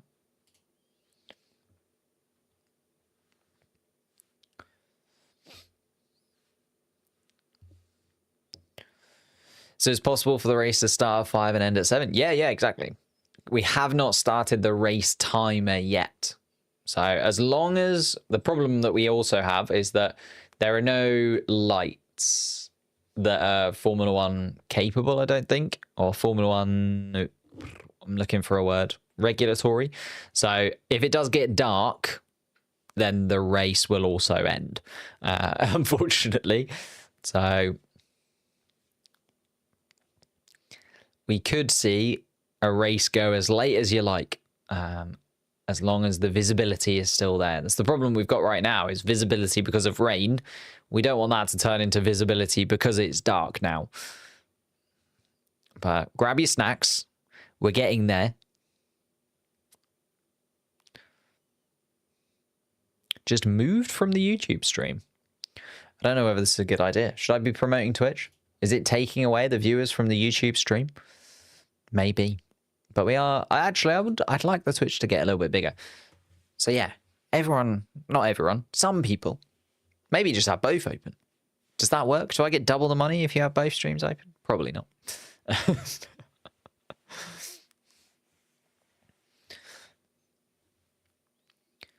But the medical car is going around. There's still quite a lot of spray from the medical car. It's through that sector of track. Sort of, again, down that straight towards turn 5. Oh, they're starting to wave the yellow flags in other sectors now. It's not going well. They've started waving the yellow flags in sector 12 and 13 now also. So you can see the yellow bands around the track are where they think there's possible issues. So 2, 3, 4 up to 5 through 6 and 7 as well. So that whole kind of back straight that we have at the top of the picture there is where they think there is a little bit too much water for racing at this moment. And then through now turn 10, 11, 12 and 13 as well.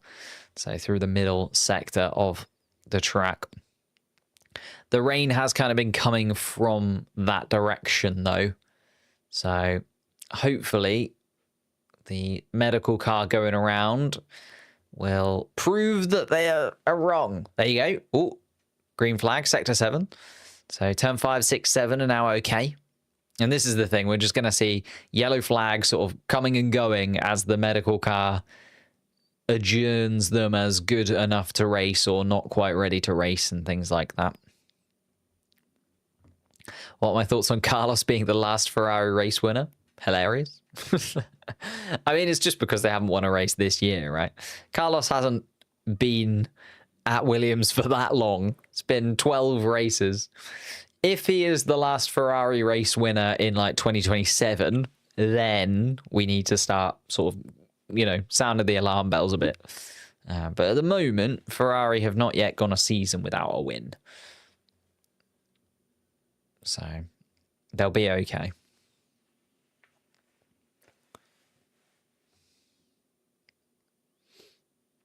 What would happen if the race doesn't happen? How does the podium work? Unfortunately, no points would be awarded.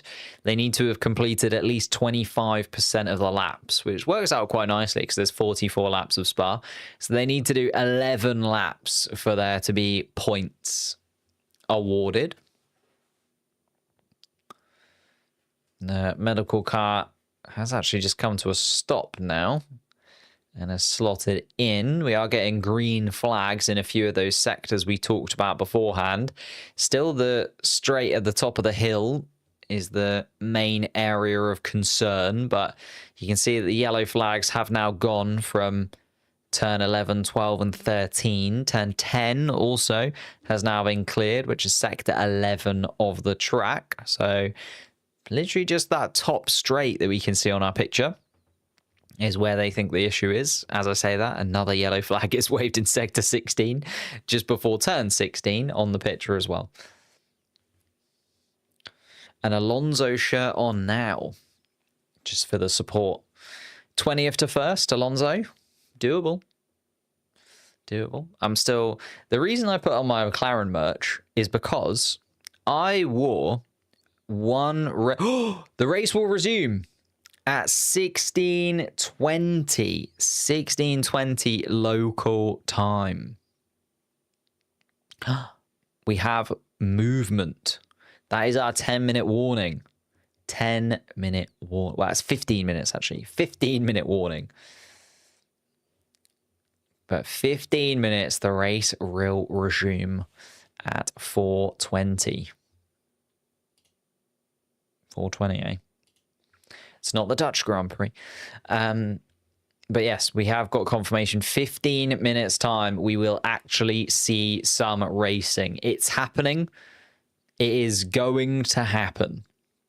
Thank you all for sticking with us. We've got 492 people watching at YouTube. Have we all hit the like button? I think that's the thing. Have we hit the like button? Have we subscribed to the channel? You know, we've got 15 minutes to get that done. But the race will resume at 4:20. Oops. I'll show you that one instead. Race will resume at 4:20. Am I excited for the Dutch Grand Prix? I am excited for the Dutch Grand Prix. I'm excited for all Grand Prix. I just want to see cars going around. We're seeing drivers finally getting their racing suits back on. People actually moving inside of the garages. They need to cut the amount of laps. They don't cut the amount of laps. They just go for 2 hours worth of racing. So the racing time can last no longer than 2 hours. There can be an hour intervention though. So there is a 3-hour kind of gap. So once the race starts, it has to finish within 3 hours of that. So yeah, it's just however many laps they can do within the time limit is how it works. But yeah, they should be fine in terms of daylight. Is the other thing that we have to take into account.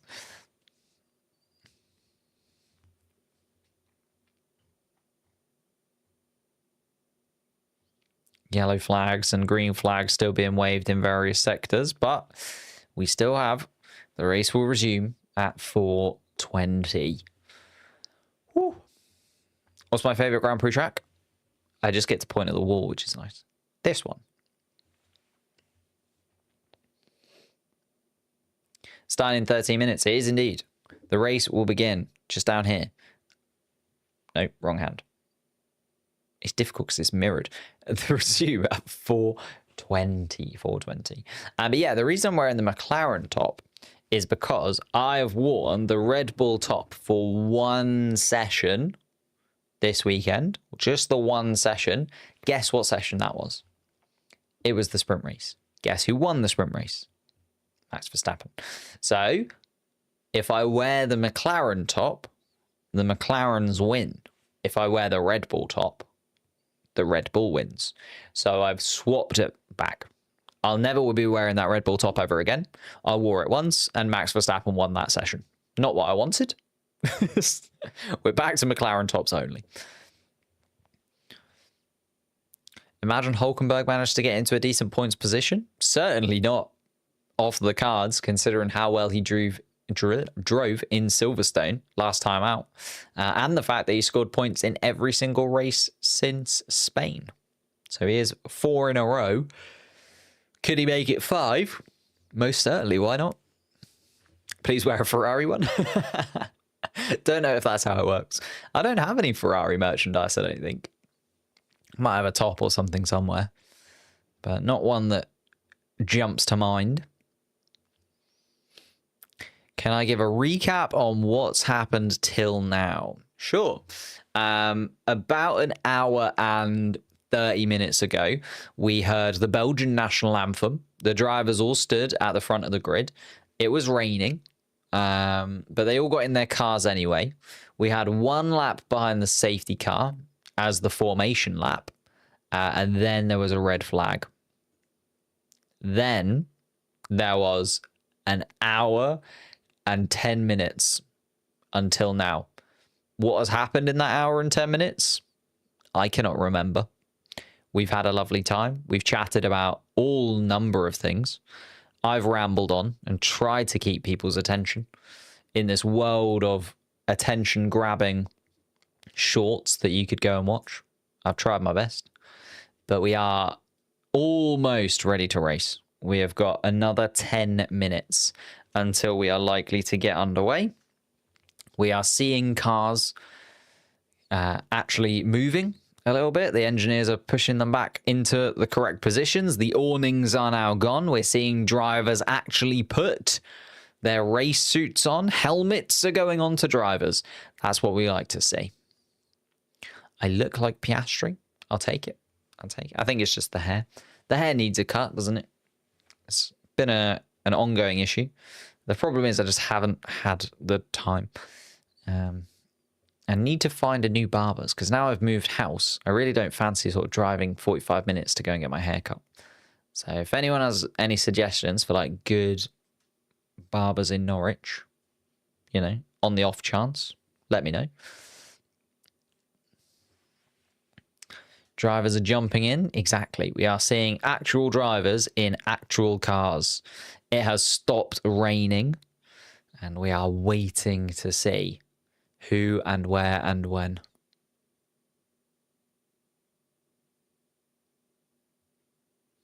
And Zach Brown being asked about Christian Horner. I mean, Zach Brown is not a fan of Christian Horner, so unfortunately, I don't think he's the best man to ask about who and where and when. Christian Horner should have been gotten rid of, but I think if Zach Brown was in charge, he'd have gotten rid of Christian Horner a very long time ago.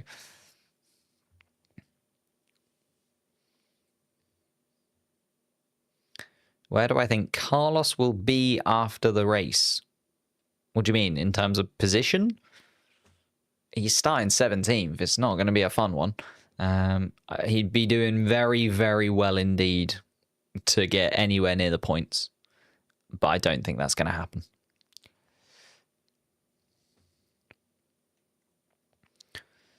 Do you think that F1 will ever come to South Africa? Kalami still gets talked about, doesn't it? Still, like, whether or not the Kalami Grand Prix will ever happen. It gets talked about and then it kind of gets shelved again. And especially because they keep adding different tracks to the calendar. Like, next year we're in Madrid. Madrid is the Spanish city I was looking for. We're in Madrid, so like that's been added to the calendar. We've always had Miami and Vegas come in recent years, so they are still adding tracks to the calendar. But as much as Kalami gets talked about, it never seems to be the one that they ever really go for. So I hope so, but until it's sort of fully confirmed in one way or another, I'm not sure. Opinion on Kimi, a brilliant start to the year. Kind of fallen away a little bit, hasn't it, over the last 5 or 6 races. I think he's one of the drivers that really does need the summer break. I think it's sort of taken a toll on Kimi, like 12 Grand Prix, so many Grand Prix in such a small amount of time as well. So I think Kimi just really needs the summer break. He needs a bit of a rest, bless him. He's probably absolutely exhausted, and reasonably so. Like, I think the other side of things that we don't think about when it comes to Formula One as often is just like the fatigue on the body because of all these different races, all these different time zones. What's it been? 12 races in something like 18 weeks. So there's not really been any opportunity for any of the drivers to really reset. You could argue the couple of weeks that we've had since Silverstone maybe, but there's not really been an opportunity for any of the rookies to take a sigh of relief. It's been full on this Formula One calendar. And I think that's showing with a couple of the rookies are kind of taking that in their stride. You could kind of say, well, Bortoleto and Behrman have started to look even better as they've got more used to the car and as they've settled into Formula One a bit. But I think on the flip side of that, we're seeing sort of Antonelli and even some of the more experienced drivers actually just hit a little bit of a wall of fatigue. So I like Kimi. I think he's very good. I think he needs the summer break. I think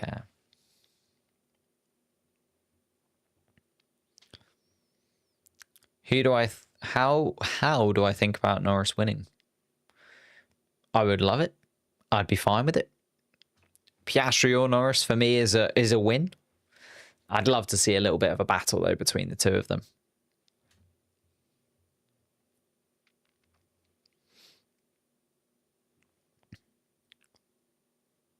Can Hulkenberg perform his magic again? P14 to P2. Certainly doable. Certainly doable. Piastri or Norris? I think that is the question now, isn't it? With 5 minutes left to go, who do we think is going to get there? Piastri or Norris? We could have a little bit of a rundown. Shall we take a stand? I don't know if you can hear that. Like the desk rising itself up and me not so much yet.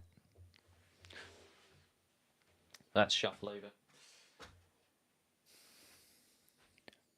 Oh, information we have.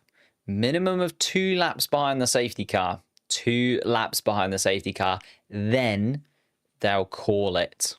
So race control will start behind the safety car in a couple of minutes' time. And Kimi Antonelli has been told there will be at least 2 laps behind the safety car. So 2 laps behind the safety car guaranteed. Then they will try and get a little bit of a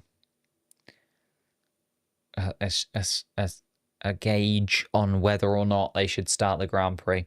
I'm losing my words now. We've been live for nearly 2 hours at this point. We haven't seen a car yet.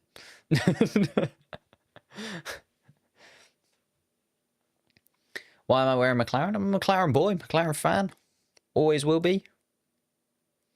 Where do I think Yuki will finish? 6th at best. And that's only if he gets in front of Albon, in my opinion. 6th at best. At worst. It could be bad, couldn't it? You know. Especially considering the conditions. But yeah, we're going to get at least 2 laps behind the safety car. But then we could still get 42 laps of racing. You never know. Maybe they'll be happy with it once we've done those couple of laps behind the safety car. And we'll get a full 42 laps of Grand Prix racing in these kind of mixed weather conditions. The rain has stopped.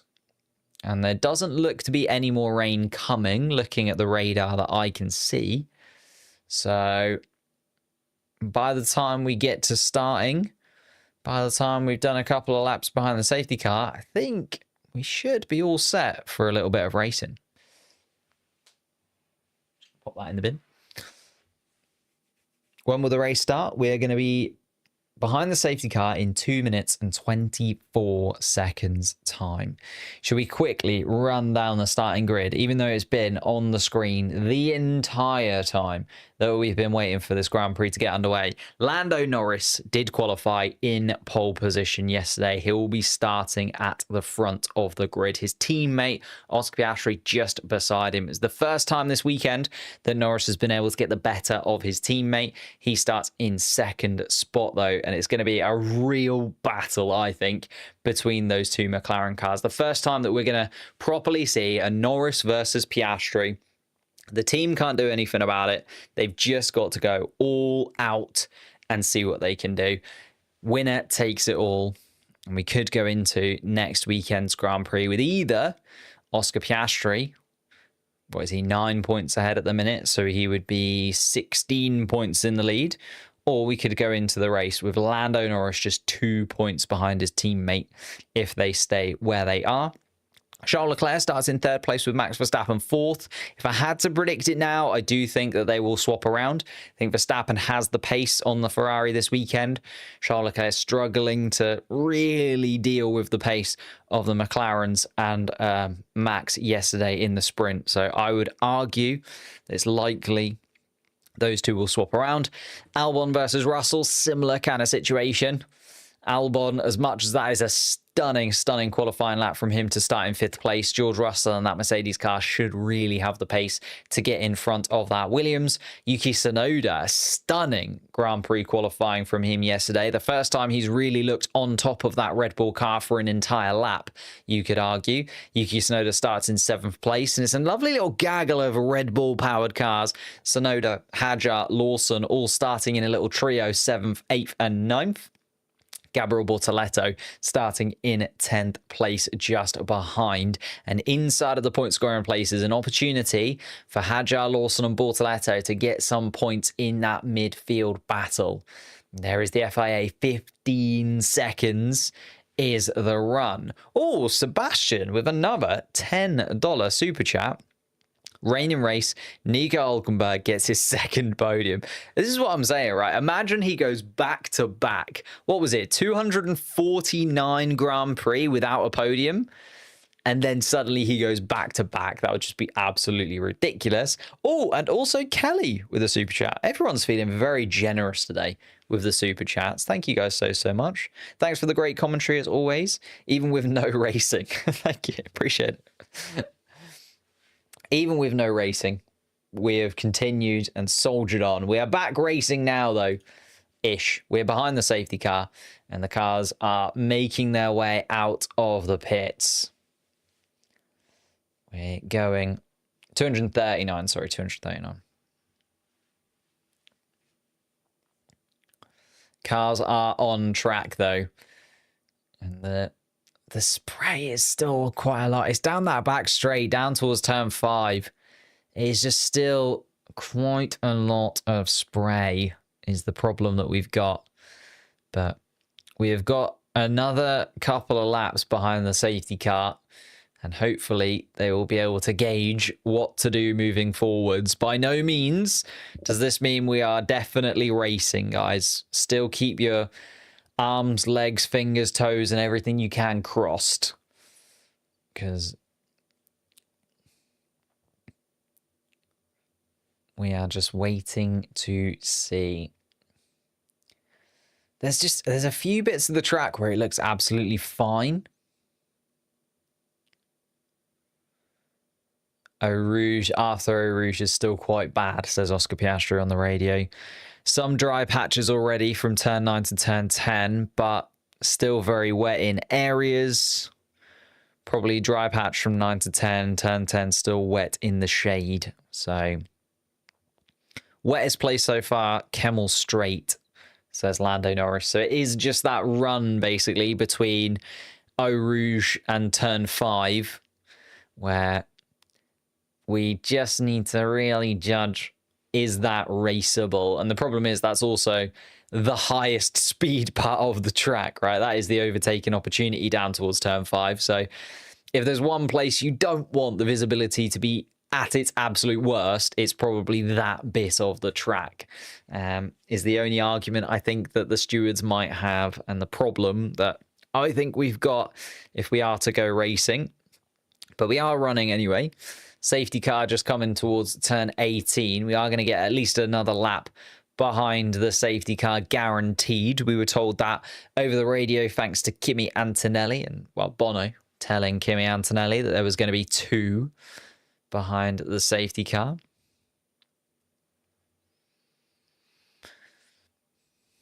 But yeah, it's fine. It's areas again. It's the pit straight and then up towards turn 5. Actually, the middle part of the lap, so turn 7, 8, 9 isn't too bad. 10 and 11 looks okay. But the water is just slowly displacing. The track is still pretty warm. Track temperature 25.1 degrees Celsius. Air temperature 17.6. So it's not like it's really cold and therefore the water is going to stand. Charles Leclerc being told on the radio, remember you can extend to 20 car lengths. So the Ferrari team thinking maybe Charles Leclerc getting a little too close to the back of Oscar Piastri for their liking. But the McLaren maybe just going a lot slower, like Lando Norris and Oscar Piastri really bunched up behind the safety car at the moment. What country should host a GP? What, that doesn't already? I feel like we had this question yesterday. I miss Malaysia. I really would like Malaysia to be back on the calendar, but I just don't think that would ever happen. Or not going to happen anytime soon, certainly.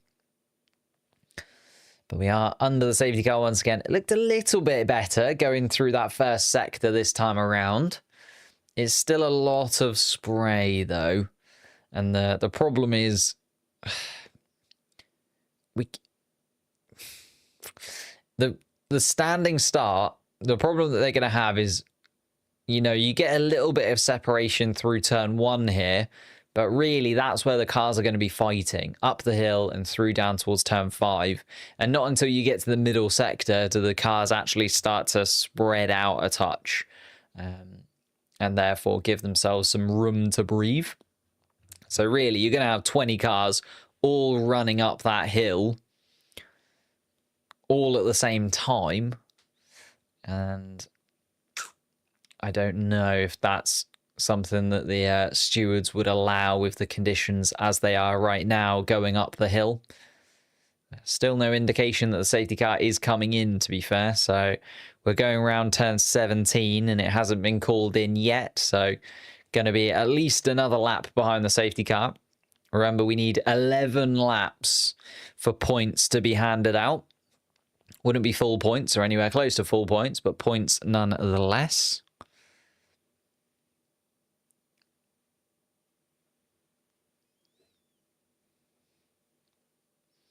Right side of the grid, a lot wetter than the left, he says.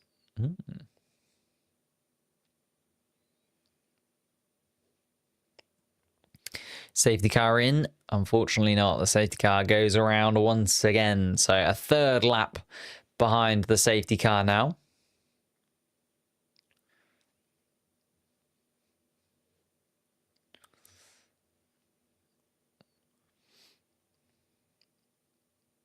Make the driver radios larger. Unfortunately, I can't. They are just sort of the size that they come. That is what it is. It is what it is.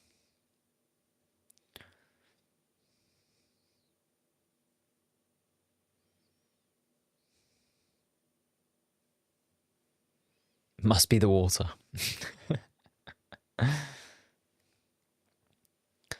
Safety car still running. And again, I was just trying to see that there's still quite a lot of spray down that Kemmel Straight. I mean, you know, it seems like we're going to be running behind the safety car for at least, I'd say at least another couple of laps. I would be surprised if we don't do 5 laps behind the safety car. Just looking at the spray still as they go up the hill. There's a little bit of spray sort of between turn 9 and turn 10, but that's manageable. As Lando said, though, one side of the grid is a lot wetter than the other side of the grid, so that also gives you a massive advantage if you're starting on either the left or the right. Which you don't really want, so they might do a rolling start behind the safety car rather than a standing start. You'd have to see. But the safety car is still running around, has not deemed the track to be drivable enough yet for the cars to go racing. The safety car still not been called in yet, and it's just coming towards the third sector, so we'll be at least one more lap behind the safety car. I think we'll get another couple of laps behind the safety car minimum, to be honest. There's still just, there's a lot of spray, but the spray is going a lot quicker.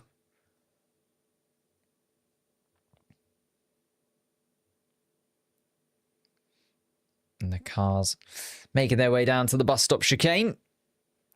But the safety car still waiting.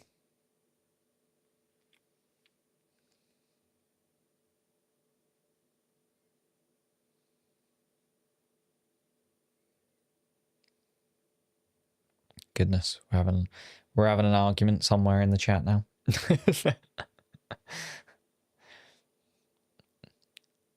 Who's been watching since the beginning of the live stream? That is a good question, actually. How long have we been live now? Nearly exactly 2 hours. So we have been live for 2 hours. We're still yet to see a racing lap. Here we go then. Sector 1 once again. Let's have a little look. On board with Max Verstappen. It's much better this time around. It's still not great, though. Once you kind of cut to the wide shot, and you basically can't see Charles Leclerc at all behind the two McLaren cars, that then just makes you go, ooh, not sure. And there you go. Race control, rolling start. I did think that might be the case. Just because one side of the grid is much wetter than the other, and you can't really have that kind of advantage given just because you qualified first rather than second, or fifth rather than sixth, you know.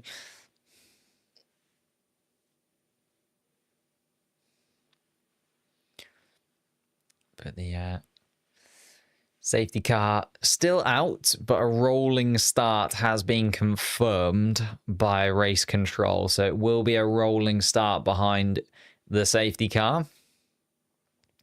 Just as to when the safety car will be in is the next question, which is a question we still don't know the answer to, unfortunately.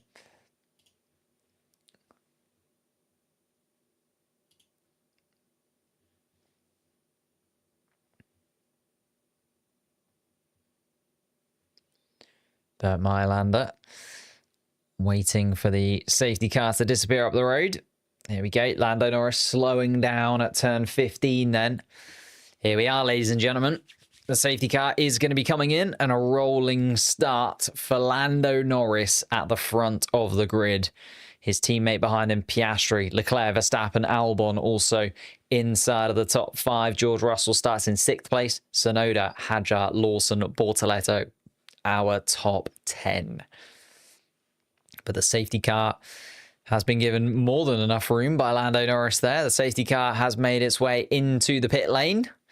And Lando Norris is going to be able to green flag and get underway. So we are going to be racing down towards the bus stop chicane. Lando Norris carrying a bit more speed than his teammate through there. The rooster tails of water spraying off the backs of the cars. Don't think anybody's gone for a move as of yet. And here we go then. Down towards turn 1 they go. Will Oscar Piastri have a little look at his teammate? He has a look up the inside. Does Oscar Piastri? Doesn't go for a move though. Alex Albon still remains ahead of George Russell as well as they come around the corner and up the hill. And Piastri is right underneath the rear wing of Lando Norris. Lando Norris is going to be under pressure from his teammate. They're going to be side by side going up that final part of the straight. Oscar Piastri is side by side with Lando Norris. He's going to get ahead of him, and Piastri's going to be ahead going down in towards turn 5. Piastri takes the lead of this Grand Prix from his teammate. So it is Piastri, Norris, Leclerc, Verstappen, our top 4 right now. Alex Albon in 5th spot. It was a tiny error from Lando Norris that has allowed Piastri just to open up and get underneath the rear wing of his teammate. Now the pressure is on. Can Piastri get himself away from Lando Norris and just be able to get himself outside of reach when it comes to turn 5 once again?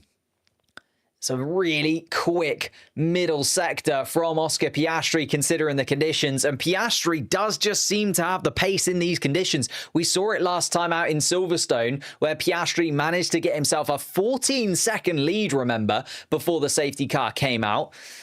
And that was the safety car that cost Oscar Piastri the victory in Silverstone. Piastri just seems to have it. Oh, and Lando Norris on the radio. Why do I have no pack? Possibly a problem inside of Lando Norris's McLaren car. That would be why Oscar Piastri was able to ridiculously quickly fly past his teammate when they were going up through turn 4 down towards turn 5, because Piastri was alongside Norris before they even really got to the crest of the hill. And Lando Norris saying he used a lot at the safety car restart. It is coming back, but the fastest lap does indeed go to Oscar Piastri, who now leads the race. Of course, one lap of racing completed, and Piastri has led for the majority of it. Lando Norris running up behind his teammate, but not able to really get that close to him. Lando Norris has settled into second spot. Charles Leclerc trying to keep Max Verstappen at bay. He peels off to the left-hand side of the track, does Leclerc, to get a little bit of clean air. Here comes George Russell and Alex Albon then. Russell up the inside of Alex Albon into turn 5, and Albon hasn't got the pace to fight back. George Russell in his Mercedes car up into 5th place. Albon then down into 6th. And you can see a few of the cars actually looking for those wet patches as they go around the track, just trying to cool these intermediate tyres down. It's bit of a weird juxtaposition, really. You'd think you wouldn't want to be driving through the wet parts of the track, but these intermediate tyres can very quickly overheat if they haven't got the water underneath them to cool the rubber. Oh, and he has got a little bit wide there, George Russell. Albon maybe with an opportunity to pounce back. Nope. George Russell closes the door just enough, and Albon has to slot back in behind George Russell once again. So we have got Piastri still leading this Grand Prix from Lando Norris. The two McLarens have disappeared up the road a touch. Charles Leclerc 2 seconds behind and under pressure from Verstappen. Verstappen right under the rear wing of the Ferrari as they go through the final sector. It's going to be a battle between the two. We remember to the beginning of 2022, we saw some lovely racing between Leclerc and Verstappen. We're going to see a replay of that here. The Ferrari under pressure from the current world champion. Max Verstappen looking for those wet parts of the track to cool his tyres down, but wants to be right under the rear wing of Charles Leclerc as they go through turn 1. Hadjar versus Lawson also having a little look at one another. Gabriel Bortoleto still running inside of the points. Piastri then running up the hill down towards turn 5. Our leader goes. Lando Norris not with enough pace to have a little look at him this time. What about Verstappen versus Leclerc? Can Verstappen close into the back of the Scuderia? Not this time around. And Max Verstappen settles into 4th place still. George Russell has remained ahead of Alex Albon. Albon still ahead of Tsunoda. And then it's the pack as it was behind that. Tsunoda, Hadjar, Lawson, Bortoleto running inside of the points. Ocon and Behrman, the two divers just outside. Gasly and Hulkenberg in 13th and 14th. Franco Colapinto running 15th. Carlos Sainz has been able to move up into 16th. Hamilton up into 17th place so far. Lance Stroll has fallen away down to 19th. And Fernando Alonso still running at the back of the pack. Oscar Piastri still around a second or so quicker than his teammate at the moment. The gap staying pretty constant at just over a second. Still no DRS, of course, but Lando Norris will want that slipstream advantage as they go from turn 1 all the way up the hill to turn 5. And also this part of the track here where they run through turn 16, 17 and the harsh braking zone for turn 18. It's lovely to have a slipstream through there just to give yourself a little bit of a boost. Max Verstappen getting that slipstream from Charles Leclerc. George Russell has escaped away from Alex Albon now. Albon nearly 2 seconds adrift of the Mercedes car, but still holding on to 6th place well from Yuki Tsunoda behind. And we're starting to see the elongations of where the cars are falling away. Fernando Alonso versus Lance Stroll. Alonso just about getting ahead of his teammate, and then Stroll coming back at him. Right at the bottom. Oh, and Kimi Antonelli has gone super deep into turn 18. And Kimi Antonelli with a mistake there has had to drop off and is now back into 18th place. Carlos Sainz also. Hamilton up into 16th then. Little bit of a shuffle around at the back of the pack. Here comes Max Verstappen once again on Charles Leclerc. Just looking for any kind of space.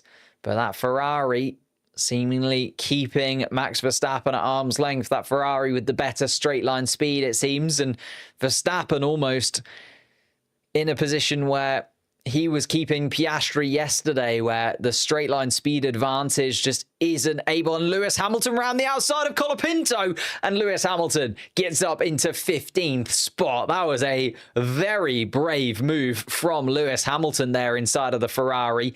Clearly had enough of racing at the back of the pack this weekend. And now Lewis Hamilton up into 15th spot. Finds a little puddle there to cool his tyres down and starts the hunt for Nico Hülkenberg. Hülkenberg, of course, the driver who cost Lewis Hamilton his streak of podiums in Silverstone. The driver to take that streak away from him. And now the driver ahead of him in very different circumstances this weekend, though, with Lewis Hamilton all the way down in 15th spot now, and Hülkenberg 14th ahead. Not quite the battle that they had for the podium positions last time around. Just having a little look. Starting to dry pretty swiftly, especially through this part of the lap from turn 13 to 17, and then also up the hill to begin with. It's still that very wet, though, as you come towards the DRS zone. DRS, of course, still not activated. Oh, and Hamilton is making moves. He goes for a move on Nico Hülkenberg, and he gets the move done.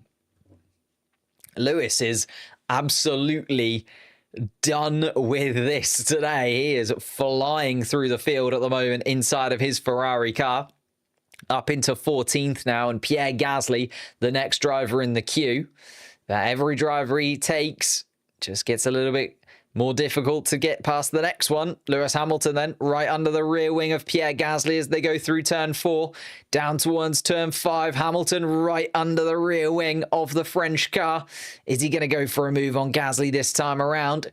It's closing in, peels out to the right hand side. Gasly just closes the door on Lewis Hamilton, though. Hamilton will have to wait at least a little bit longer to get past the Alpine there.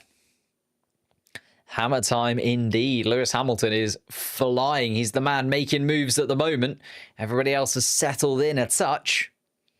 But Hamilton, absolutely not. He is looking for blood and wanting to get into those point scoring places. He knows that after the disappointment of both qualifying sessions, he said himself that it wasn't good enough.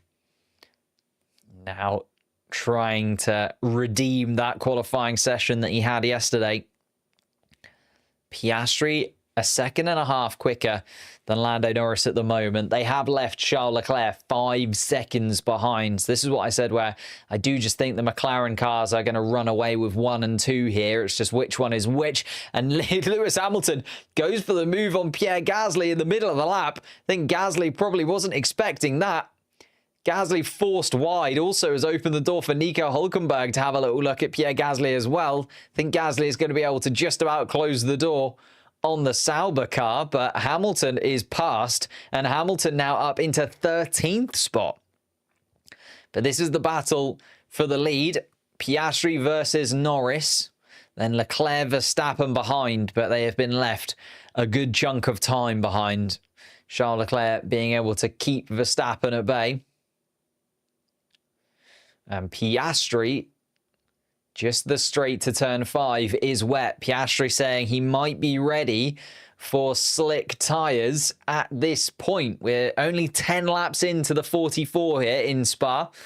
But Piastri doesn't want to risk it too much. The problem they've also got is, where would they come out if they do pit? It's, 20 plus seconds here for a pit stop in Spa.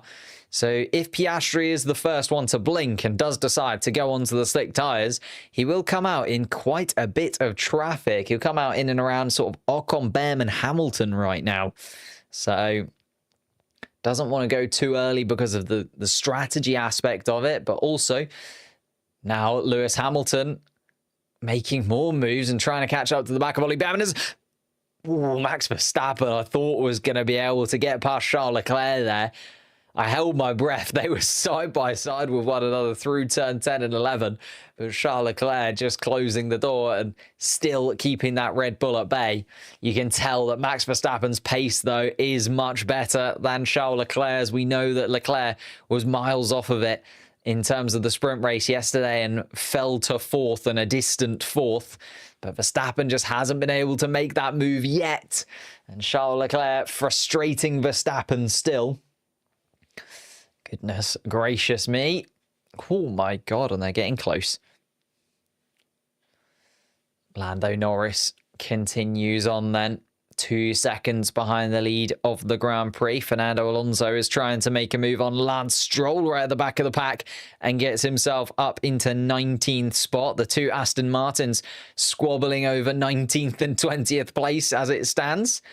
And Charles Leclerc's gone very wide at turn 1. That's going to open the door to Verstappen. Verstappen tries to get up the inside, but can't quite. But it's going to be right under the rear wing of the Ferrari going up the hill. This is exactly what Max Verstappen has been waiting for here. Max Verstappen underneath the rear wing of the Ferrari. The Ferrari still has the straight line speed advantage, though. Still no DRS to help Max Verstappen out. Just the slipstream, and Verstappen can't get the move done. So even with a mistake from Charles Leclerc, Max Verstappen not able to get past. And Charles Leclerc on the radio, my God, my tyres are done. So the intermediate tyres starting to fall away from Leclerc. We could see that through turn 1. Just went so wide into the braking zone of turn 1. Opened the door, touch for Verstappen. They were side by side exiting turn 1. But Charles Leclerc with the straight line speed to get it done and keep ahead through turn 5. And that's where it counts. Charles Leclerc and Max Verstappen, though, this squabbling between them playing perfectly into the McLaren's hands. They're now 9 seconds off the lead as Charles Leclerc in less than that number of laps. When did we start racing? Lap 4 of the Grand Prix. So lap 5 was the first lap. So in 6 laps, he's lost 10 seconds to the leader in Oscar Piastri. That is the pace that these McLaren cars have this weekend. They are just in a completely different stratosphere to the rest of the field. But it's about 20-odd seconds to get a pit stop. So if Piastri pitted, he would still come out in and around Tsunoda, Hadjar, Lawson at this point. So still too much traffic to really go, and we know we're entering that phase now as to which driver blinks first. Who is gonna be the one who decides to go for that opportunity and box Lewis Hamilton? I think just popped up on the screen. It was Lewis Hamilton on the screen. Hamilton is the first driver to go for it. Pierre Gasly has also followed him in as well. So has Nico Hülkenberg. So they are going for some slick tyres, you would think, down at Ferrari. And they are indeed. Hamilton is in and out. And it is slick tyres for Lewis Hamilton. Let's see what kind of pace Lewis Hamilton has then compared to the rest of the field, as Gasly, Hülkenberg and Alonso have also followed in Lewis Hamilton's stead. But Hamilton is going to be the first driver out on the slick tyres. Gasly has had a slow stop there, and Hülkenberg has been able to get in front of Pierre Gasly during the pit stops. Alonso not quite as lucky, still at the back of that pack. But let's keep an eye on Lewis Hamilton. I think up here towards the top of the hill for Lewis Hamilton is where I'm expecting it to just be a little bit too wet still. But if Hamilton can hold it and has a good pace through turn 5 and turn 6, maybe it is time for slicks. Hamilton is out for blood. I think so. Hamilton is seeing the fact that he hasn't got a podium finish so far this season. He hasn't got the Silverstone voucher still in hand.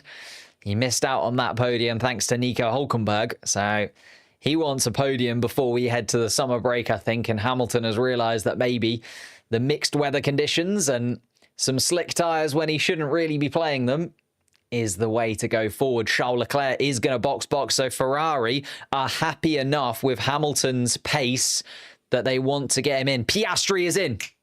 Piastri is into the pits as well. Lando Norris does have to stay out. Of course, they didn't want to double stack those two, but slick tyres are coming. George Russell's in the pits. Albon's in the pits. I think Tsunoda has stayed out. Lawson is in the pits, though, from behind. Hadjar has stayed out from the two RB drivers. Piastri is going to come out. It's going to be close. He needs to get out ahead of Tsunoda here, does Piastri. Is going to be very, very tight indeed. And Piastri is out in front of Tsunoda. That is absolutely huge for the McLaren driver there. Max Verstappen is in. Charles Leclerc is in. We are seeing a big frenzy of pit stops right now. Esteban Ocon, I think, has stayed out. So Tsunoda, Hadjar, and Ocon still on the intermediate tyre. So's Lando Norris as well. Behrman and Colapinto have come into the pits.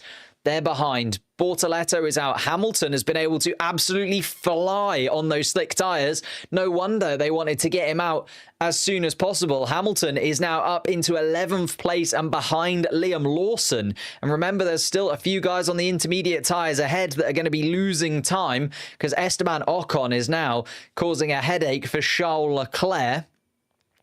Leclerc, Verstappen, Russell, Albon in a nice little quartet behind. Oh, is that going to be an unsafe release, though, for Charles Leclerc? Because the Williams had to move out of the way of the Ferrari, so that might cost Charles Leclerc massively. But Lewis Hamilton up into 10th place now, ahead of Liam Lawson, and into another chunk of clean air. Lewis Hamilton is absolutely on it today. He is flying inside of that Ferrari, and this is why it was so important that Piastri got in front of Tsunoda. Look at the gap that Piastri now has to Tsunoda as he's coming through turn 16, 17, as Lando Norris is peeling into the pits. This is going to give Piastri a good advantage over his teammate. Lando Norris saying, what about a hard tyre? We try to go to the end, so they're going to go for a different strategy maybe. And it is a hard compound tyre going onto Lando Norris's car and try and go to the end, they say. It's going to be very tight indeed as, oh my goodness me, Charles Leclerc, Max Verstappen and George Russell all try to get past Esteban Ocon at the same point. It is a very, very tight midfield battle there. Oh my goodness, Lando Norris is out of the pits. Let's see what the advantage is going to be for Piastri. It's going to be big. It's nearly 7 seconds, 6.5 seconds. Piastri to Lando Norris.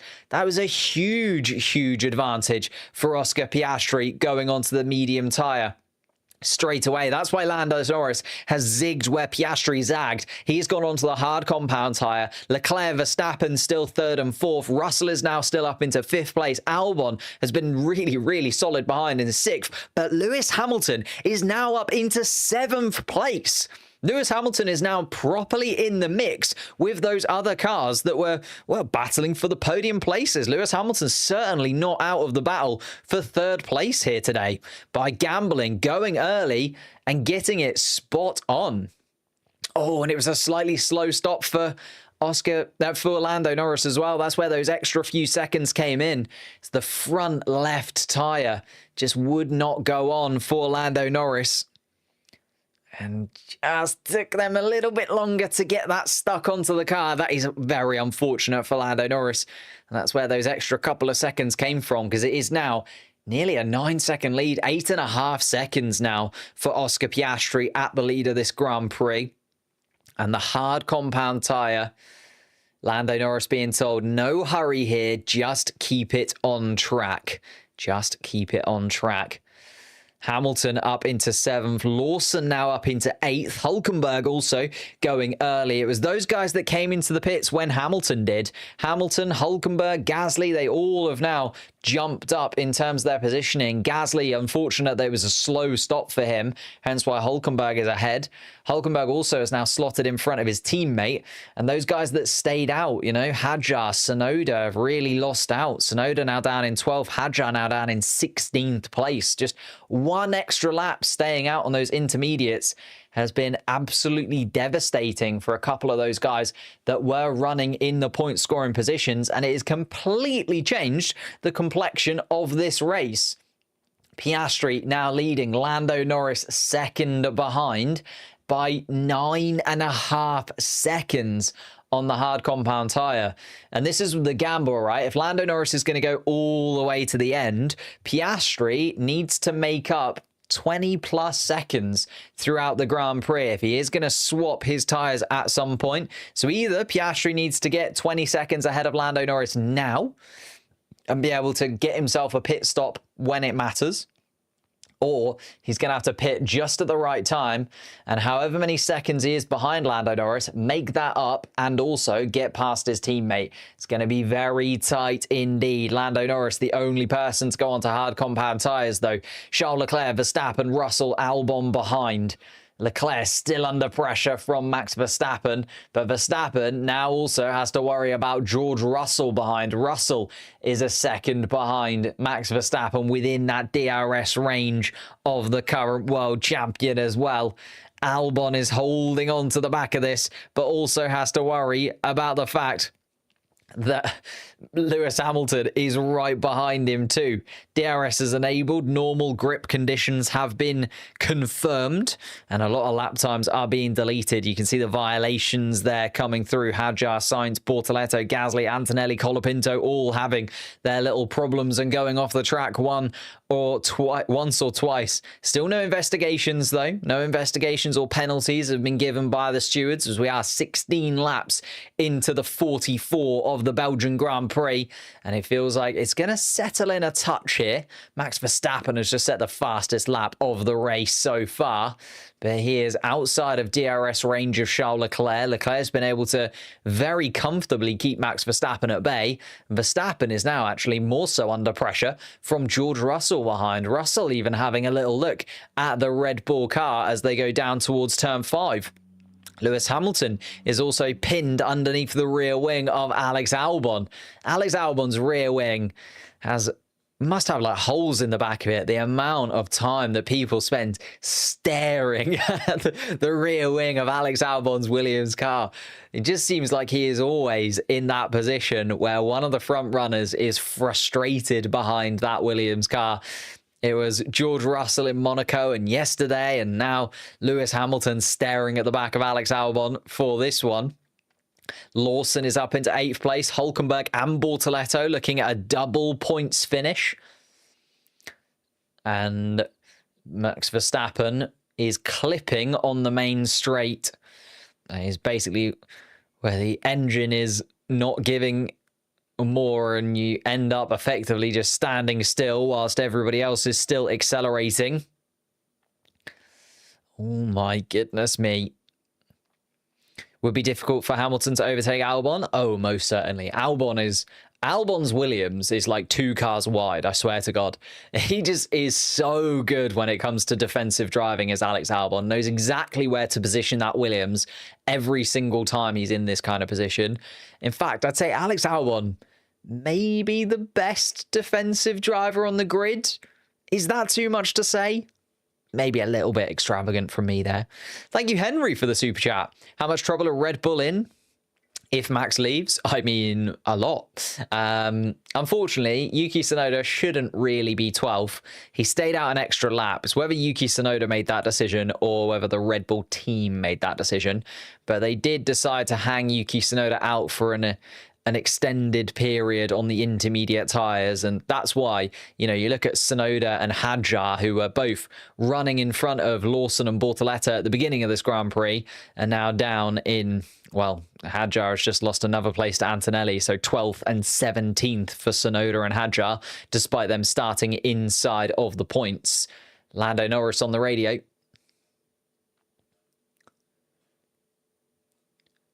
As an update, both cars will try and get to the end. So Piastri is also going to try and get all the way to the end of this Grand Prix on those medium tyres. That is going to be a task for Oscar Piastri because those medium tyres are effectively softs, remember? Remember, there is a step difference between those two. Lando Norris on the C1 hard compound tyre, Oscar Piastri on the C3 medium tyre. So the C2 not at play this weekend. So if Piastri manages to get all the way to the end on those tyres, that is going to be a very, very impressive performance from the Australian. We'll have to wait and see how that plays out, though. We're on lap 18 of 44 here. Charles Leclerc has done an exceptional job. Max Verstappen now 2 seconds adrift of the Ferrari, and I'll put my hands up. I said I think Charles Leclerc will lose that position to Max Verstappen over the course of 44 laps of racing. Charles Leclerc absolutely putting it together for the Ferrari team right now. Did an exceptional job to keep Max Verstappen at bay on the intermediate tyre stint when Verstappen did look quicker. And now Charles Leclerc is on the on the medium compound tyre. He looks much quicker than Max Verstappen behind.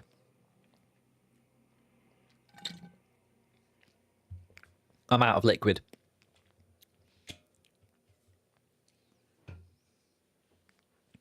Ocon is 9 seconds behind Sainz. Ocon was also one of those cars left out to dry, though.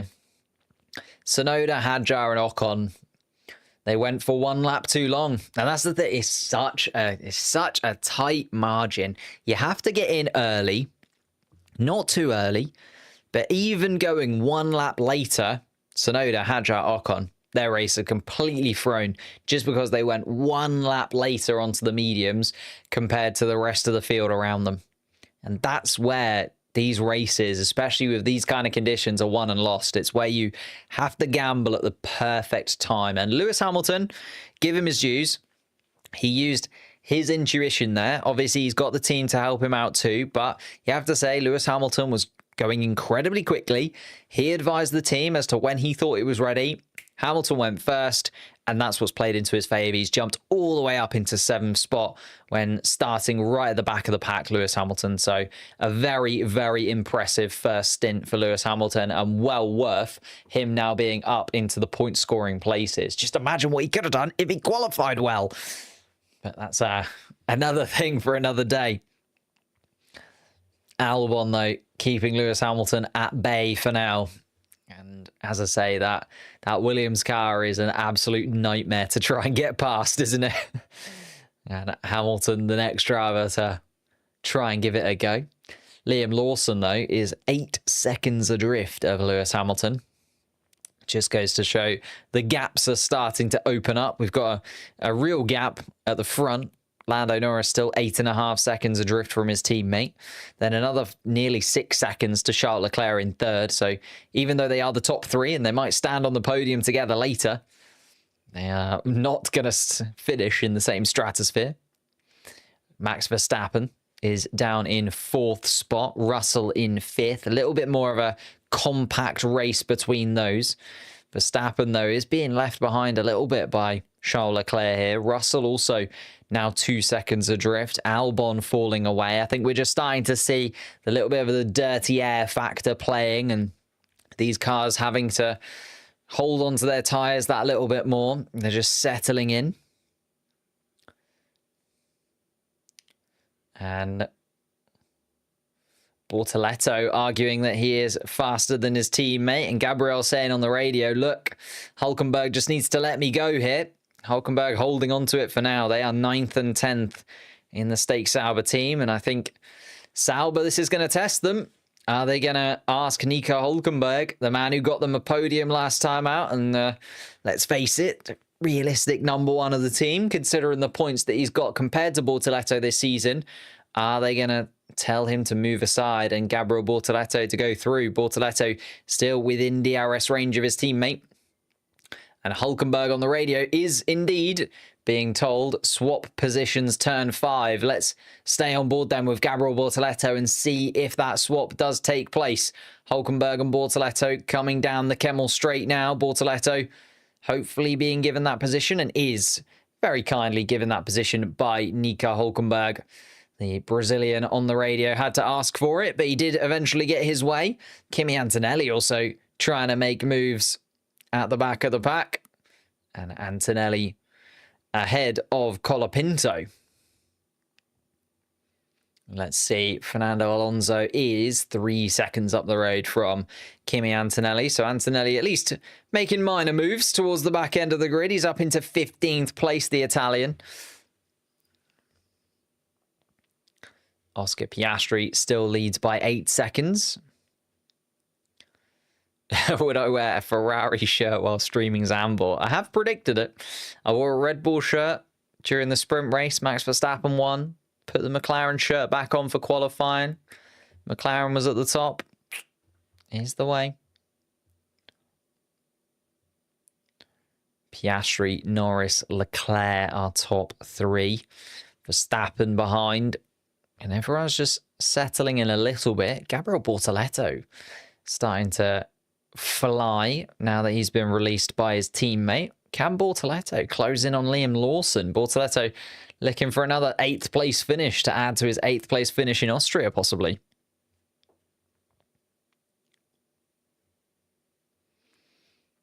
We are looking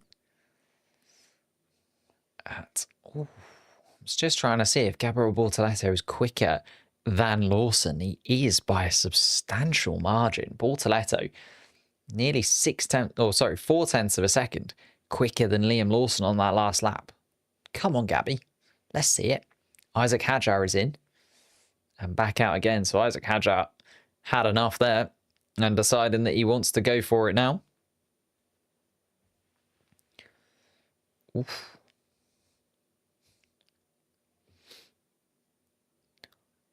Colapinto under pressure from Lance Stroll now as well. Isn't quite there yet. Bortoleto is 2 seconds faster than Hulk. I mean, that's why they eventually did the swap. Gabriel Bortoleto was quite right. He is quicker than his teammate.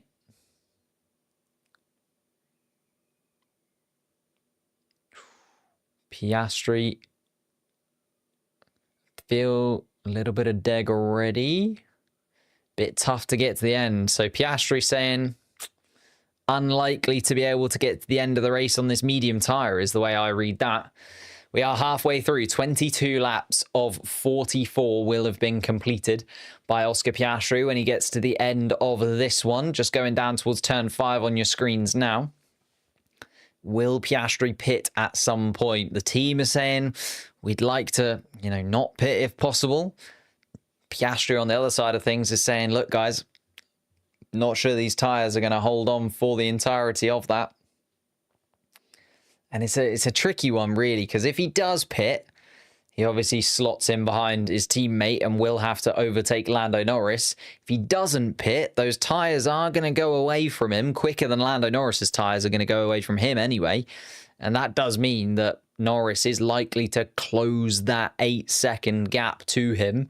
It's just whether that 8-second gap can close enough, and then Lando Norris can also get the move done. So it is by far and away done and dusted. The two strategies of the McLarens are going to converge as we get towards the end of this Grand Prix. So maybe if you need a snack, go and grab it now, because it is going to be all chaos towards the end of these 44 laps, as Lance Stroll also goes for a move on Colapinto, and Colapinto has to oblige and give Lance Stroll 16th place.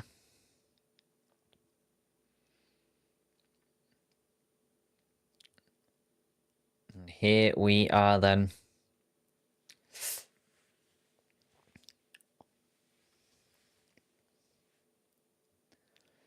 What's better, pizza or burgers? Pizza. Not even close. Pizza by a mile.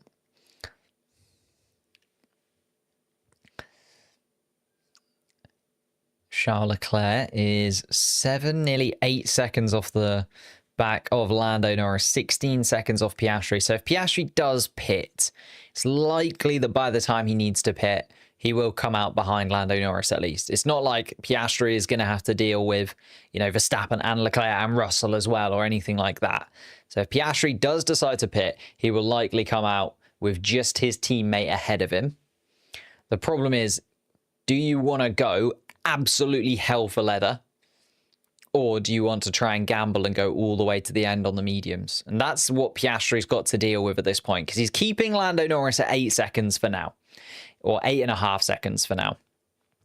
But he's going to have to make up another 12 plus seconds at some point in the race, right? That's what we're looking at. If he pits, he needs to make up another 12 seconds to ensure that he is still close enough to Lando Norris towards the end of the race that he can make a move and possibly get to the top spot of this Grand Prix. I think it is just... If Piastri has the pace that I think he does, I think he could just go for it, But I suppose he's eking it out a little bit, holding on to the mediums just a touch longer. But it's going to be very, very tight if he doesn't go soon, I would say. It's only 21 laps, and he's got to make up 12 seconds,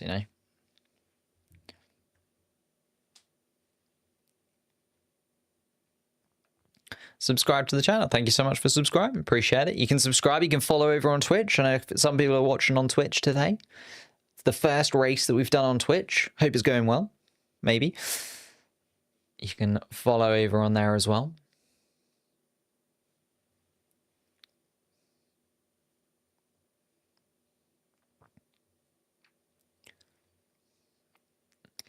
The tyre age counter is frozen. Oh yeah, it is. Unfortunately, there is nothing I can do about that. That is down to the end of things at trackside with multi-viewer. I'll try and maybe reset it in a moment.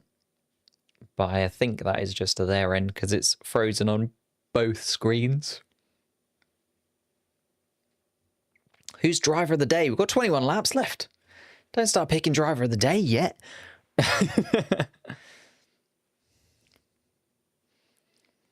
How long will the hards will last until the end. The hards will definitely last until the end. It's just whether or not the mediums will last until the end. And whether or not the mediums will start to fall away. Lando Norris is still at that 8-second gap to his teammate.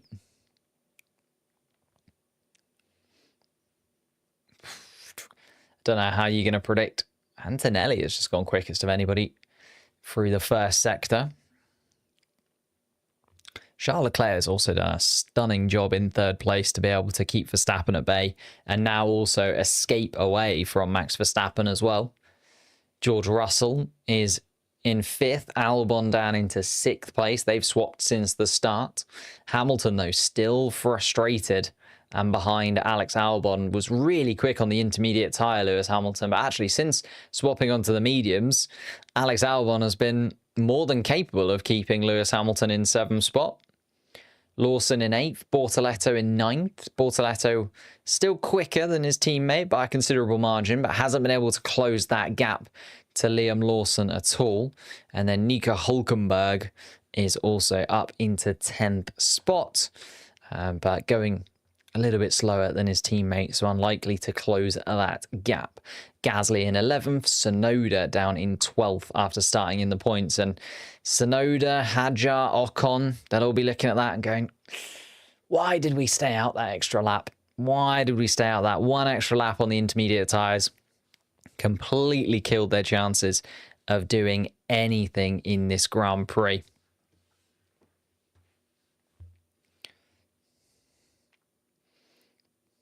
Medium is cooked here after a couple of laps. I mean, Piastri's still going okay. Isaac Hadjar has switched onto the hard compound tyre, maybe predicting that some of those medium tyre runners in front of him will have to swap at some point. So Hadjar has gambled on the clean air being in his favour rather than sitting in the mix because he came out, so what was it, 17th, 18th spot.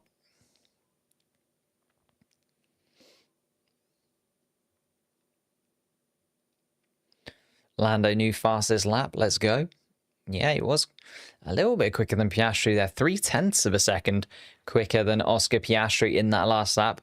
I think this tells us that Piastri is going for the strategy of staying and trying to go all the way to the end on this tyre, it feels like. Because his lap times are starting to sort of creep towards Lando Norris and go in Lando Norris's favour, which means he is probably trying to hold on to his medium tyres that little bit longer, just trying not to take the life out of them yet. Wear a Ferrari shirt during Zandvoort? I think I said this. I don't have a Ferrari shirt. I don't own one. Hey, if you want to super chat enough money for me to go and buy a Ferrari shirt, sure thing. I don't have that kind of excess income at this point in my life. What's my prediction? I think Piastri is... Oh, Lando Norris actually lost a little bit of time there to Piastri. Has Lando made a little bit of a mistake? Or has Piastri decided, actually, you know what, it's time to step on the gas here? Because Lando Norris has just gone from just within 8 seconds to now over 9 seconds away from Piastri. So let's look at Piastri's lap time. He's coming across the start-finish line now. And his lap time He's a bit better. Yeah, I guess substantially better. Lando Norris comes across the line, 147.6. So Piastri flying, but it feels more like Norris has made a mistake there because he's into the 147s, where Leclerc's 146 from Verstappen as well. So Lando Norris possibly... it was at turn 10. Track limits, turn 10. Lando Norris, there you go. He must have run wide there. He's lost a couple of seconds, or a second and a bit, to Oscar Piastri. Because, yeah, lap time deleted from Lando means that he must have gone off the white lines round turn 10 through 11.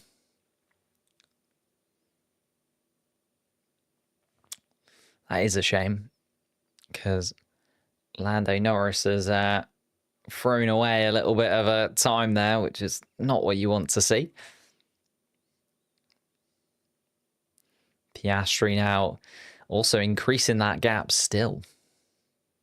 Esteban Ocon making a move on Carlos Sainz as well. So Ocon now up ahead of Carlos Sainz as they go around turn 1 together.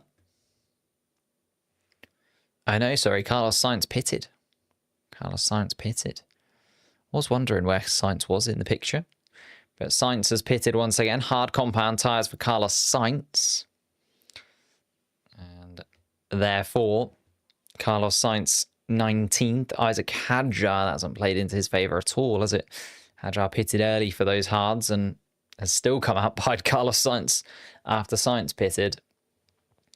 Antonelli making a move. Little replay of his move on Fernando Alonso. He has caught up to the back of the Spaniard and is now ahead of Fernando Alonso as well. Up into 14th spot goes Kimi Antonelli. So Lando Norris, 9.2 seconds off the lead. Charles Leclerc then another 8.5 seconds. 2.5 seconds to Max Verstappen. 5.5 seconds to George Russell behind.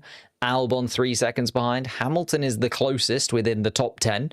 He's 1.2 seconds off Albon and closing, actually. A couple of tenths quicker, Lewis Hamilton on the last lap compared to Alex Albon. Lawson then 10 seconds adrift of that. Bortoletto a second and a half still. And now 5 seconds ahead of his teammate. So the shuffle around at Stakes Sauber more than worth, because Bortoletto is certainly quicker than Nico Hülkenberg here this weekend in terms of this race pace that he's got.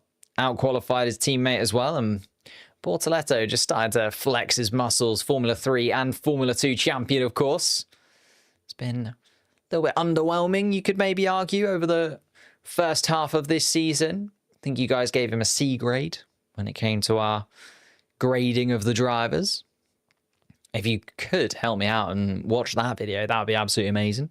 700 odd people in the chat. If we could get that another 700 views, just click the link in the description down below, open it up in another tab, you know, play that video all the way through. That would be very kind of you. As we have got 16 laps left to run here in Spa-Francorchamps. Kimi Antonelli is on a tear now as well. Decided that now or never is the time inside of that Mercedes car. Ollie Behrman in 13th spot is next up for Kimi Antonelli. He's closed in to win half a second of Ollie Behrman as well. Behrman and Ocon will be frustrated. It looked like they were going to go on for a very good weekend, but both of them now way adrift of the point scoring places after a double points finish for both of the Haas drivers in the sprint race. Lando Norris with a new fastest lap of the race, though. 1:45.9. Closes in on his teammate pretty substantially there. 0.5 of a second. And basically, Piastri is now being asked the question. 8.5 seconds the gap. 16 laps left to go. So Lando Norris would have to be exactly half a second quicker than his teammate to close in on Piastri just in time for the end of the Grand Prix. So Piastri now has to rebuttal and is holding on to those medium tyres. Are the green striped sections DRS zones? Yes, they are indeed. So there's a DRS zone between turn 19 and turn 1. Then the longer DRS zone between turn 4 and turn 5. Well, once you get at the top of the hill, actually. Let's see. Franco Colapinto has come into the pits also. Onto the medium tyre. Lando Norris has once again taken a couple attempts out of Oscar Piastri, though. 146.1 from Piastri. Let's have a little look. 146 dead from Lando Norris. So it's only another couple attempts, and that is not enough. Unfortunately, 0.2 of a second with 15 laps left to go doesn't add up to 8.5 seconds. So actually, I think unless something dramatic happens, Oscar Piastri should be just about able to hold on here. Charles Leclerc did an exceptional job in the first stint. Yeah, I agree. Really good defensive job. It's just whether or not that Ferrari's tyres are going to hold on long enough. Max Verstappen in 4th spot behind. And George Russell was looking to have a little battle with Verstappen at one point, but just feels like that Mercedes car is not quite at the level this weekend. Lewis Hamilton has DRS range with Alex Albon, but is still burrowing a hole into the rear wing of that Williams with his eyes. He is just looking at that Atlassian logo. I'm sure he will see that in his dreams later on today. Lewis Hamilton, he'll close his eyes and be able to draw you a picture of the rear wing of that Williams car. Liam Lawson still in 8th spot. Great drive from Lawson. Pitted perfectly as well. Did a really good job, Liam Lawson, to pit when he did. You know, you look at Tsunoda and Hadjar were in and around that battle with him. Bortoleto just behind as well. And Hadjar and Tsunoda are both fallen off because they went an extra lap on the intermediate tyres. Lawson was the one who went earlier. And it's played into his favour. Lawson is still inside of the points where the other Red Bull cars have fallen away. Bortoleto and Hülkenberg looking for a double point scoring finish for Stakes Sauber. This would be Nico Hülkenberg's 5th point scoring finish in a row, by the way. We've had 5 races since that upgrade in Spain and 5 point scoring finishes from Nico Hülkenberg. It's pretty impressive from the German driver. Gabriel Bortoleto, though, quicker than his teammate this weekend. Gasly in 11th spot, Tsunoda in 12th, Behrman 13th, Antonelli 14th at the moment, but hunting down the back of Ollie Behrman's car. The problem is we've got a bit of a DRS train behind Pierre Gasly at the moment. You can see Gasly, Tsunoda, Behrman, Antonelli all really tightly packed together. And Antonelli has had enough of it. Antonelli pits.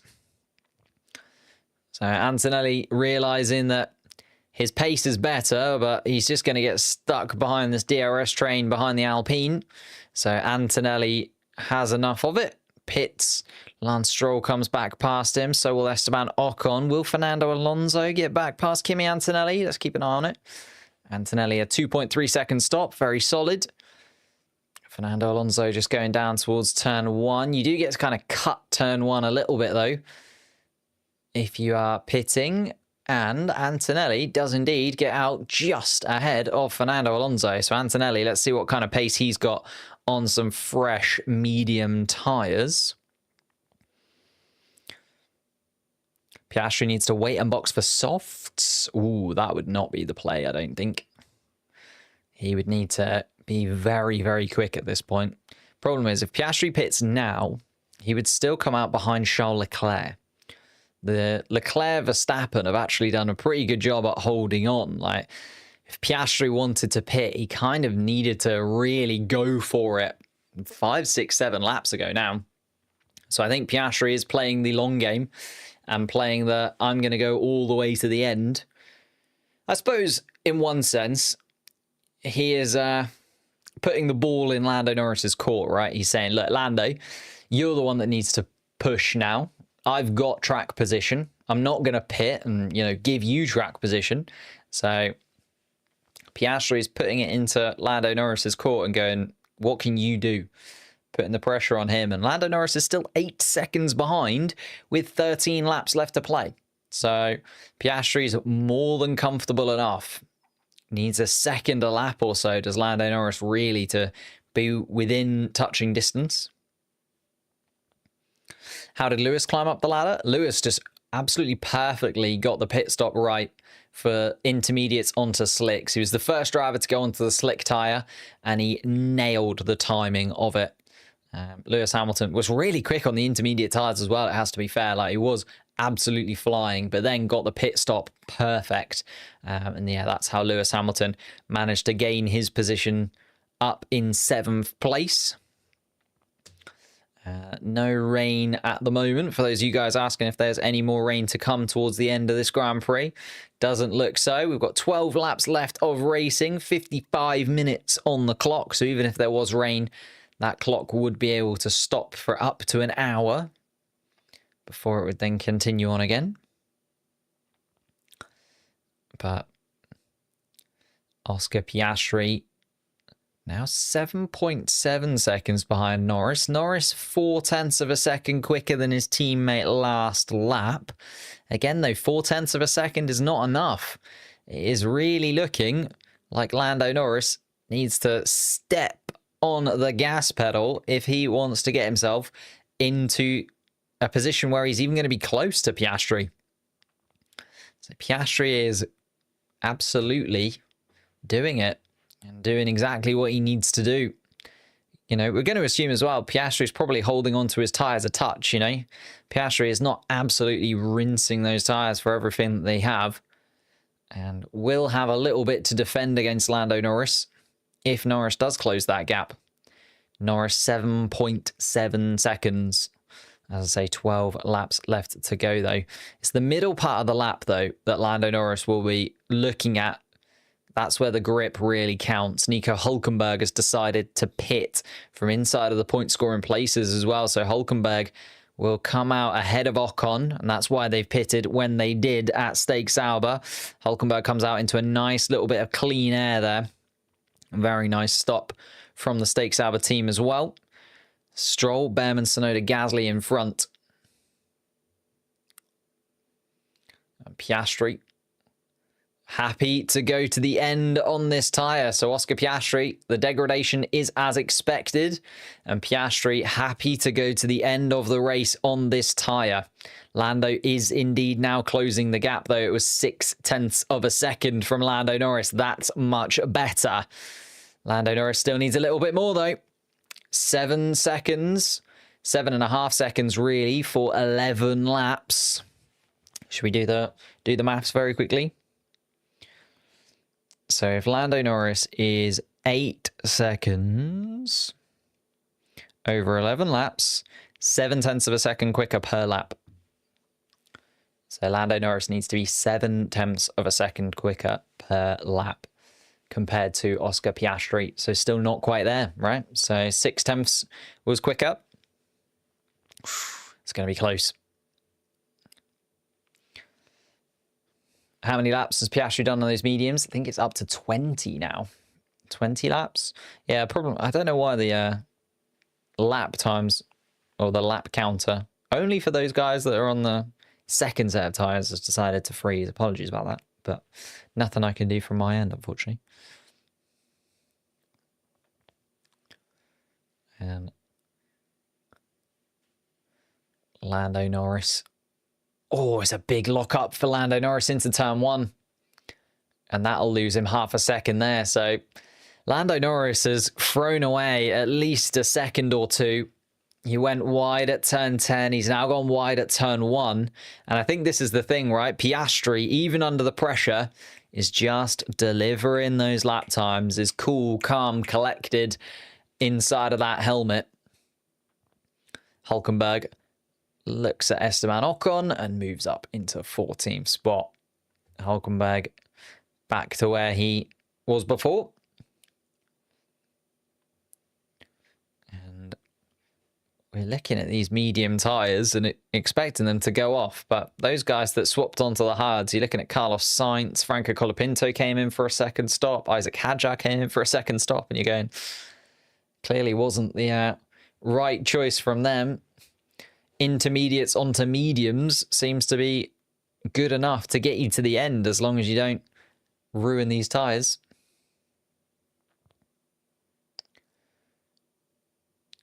Lando Norris being told on the radio, you're naturally quicker. Don't push the tyres as hard as you have been. And I think they are starting to see that the degradation on the hard compound tyre is also starting to affect Lando, and that's why Lando has made a couple of mistakes. Lando went wide at turn 10. Just last lap went wide at turn 1 as well. So is now still 8 seconds adrift. Needs a second a lap effectively at this point, Lando Norris. 8 seconds adrift, 10 laps left to play. 9 laps once we get to the start-finish line as Oscar Piastri is going towards turn 16 and 17 and catching the back of Isaac Hadjar, actually, who is in last place. Piastri is hoping that Hadjar will just move out of the way. Hadjar not really fighting for anything. But it is, unfortunately, for Lando Norris, looking like those couple of errors are going to cost him pretty dearly overall. And Ocon forces Kimi Antonelli round the outside of turn 5. And Ocon is going to fight back through turn 6 and turn 7. Ocon with a lovely little battle with Kimi Antonelli there. Turn 5, 6, and 7. Antonelli got ahead around the outside of turn 5, but then Ocon managing to get back ahead through turn 6 and 7.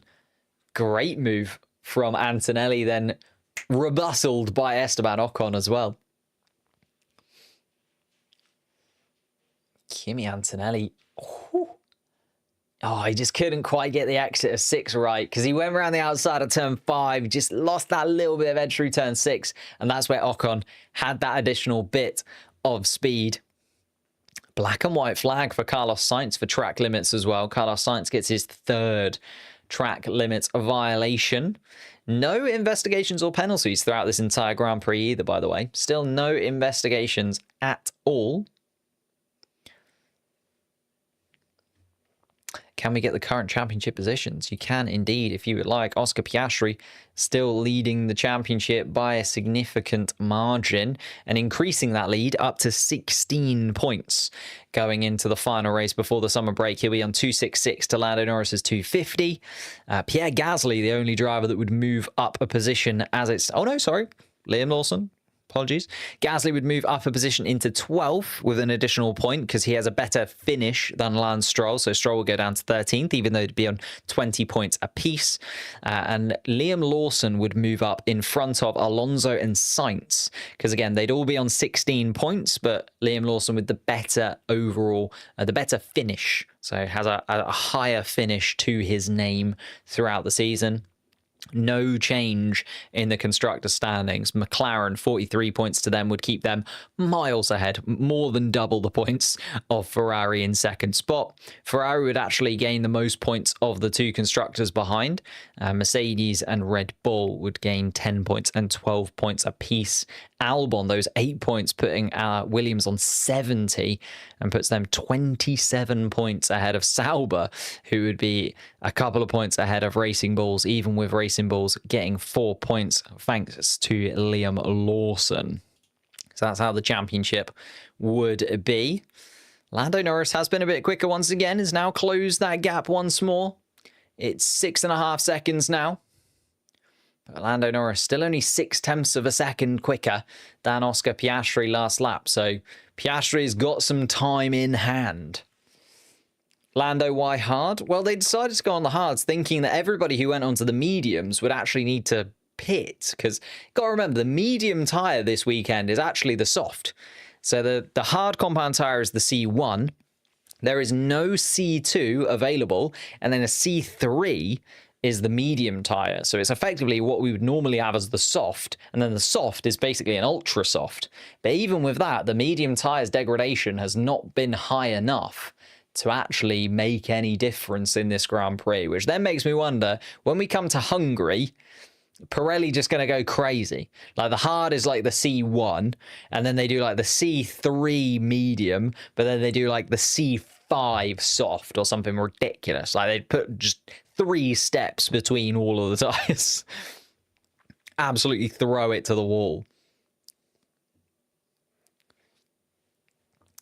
Lando Norris, another 0.7 of a second quicker than Oscar Piastri, but 7 laps left to go and still 6 seconds the gap. Nico Hülkenberg pitting for a second time. Has that played against him? Hulkenberg's caught out to the back of Stroll, but he's going to have to get past Gasly, Tsunoda, Behrman. And Gasly, Tsunoda, Behrman have been in this horrible, like, DRS train. Kimi Antonelli also pitted whilst he was behind. It feels like those guys that pitted for a second time, as much as they might have needed it, maybe Hulkenberg had absolutely rinsed his tyres and Antonelli the same, but those guys that pitted for a second time, it really has cost them. Because everybody else running around. Piastri has caught the back of Isaac Hadjar as well. This is... Oh, and Charles Leclerc, big lock-up in the Ferrari, which has cost him a good chunk of time and actually put Max Verstappen, well, not quite within DRS range, but Verstappen will be looking at that mistake from Charles Leclerc and thinking, maybe, just maybe, there's a podium position up for grabs here. Maybe I'll be proved right. That was my prediction. I thought it would be the two McLarens followed by Max Verstappen at the top three. Not a very exciting prediction, I will say. And Leclerc on the radio, just being asked to give a little bit of space from the Ferrari engineers. And Charles Leclerc needing to concentrate for these final 6 laps to keep Max Verstappen at bay. Classic Russell does nothing. Yeah, Russell. The problem is Russell qualifies exactly where the Mercedes car kind of is. So usually, you know, he's within a position or two of the absolute maximum that Mercedes car has. And then in the race, he gets into that position, which is the maximum that the Mercedes car has, and then just stays there because there's not much else he can do, right? He is nowhere near the pace of the cars in front. Like, the Mercedes car is the 4th fastest car this weekend by a considerable margin. So Russell has done well in that, you know, he's being beaten by the cars he should be beaten by, and he's being beaten by none of the cars that he shouldn't be beaten by. Russell doing exactly par. He's doing perfectly for what that Mercedes has. And that's why, yeah, unfortunately, we don't really get to see George Russell very much. Doesn't really do too much throughout these Grand Prix at the moment. Can anyone at the track throw a banana peel at Piastri? It is closing. The gap is still closing. It is 5 seconds now, Oscar Piastri to Lando Norris. But again, needs a second a lap, really, does Lando Norris. And it was 7 tenths of a second last time around. So 4.7 seconds is the gap. 6 laps left to go. Now going to turn to 5 laps left to go. So let's have a look. 5 laps left to go and 5 seconds, effectively. So Lando Norris needs a second a lap still. And unfortunately, Oscar Piastri has made it past Isaac Hadjar in that mix. So Lando Norris also then has to deal with the RB of Isaac Hadjar, who is in a complete no man's land, which I feel sorry for Isaac Hadjar. They just got their strategy wrong. They put him on the intermediate tyres, and then they also pitted him for a second time, which was just an absolutely dreadful decision. He should really be where Liam Lawson is right now. Lawson up in 8th spot. And 4 points on the board for the New Zealander. Esteban Ocon under pressure from Kimi Antonelli once more. Those two have had a real battle with one another down there for 15th and 16th place. But it is Oscar Piastri still leading. 5 laps left, 4.5 laps left, and 5 seconds still the gap. Lando Norris hasn't been able to close in at all because he's in the dirty air of Isaac Hadjar this lap.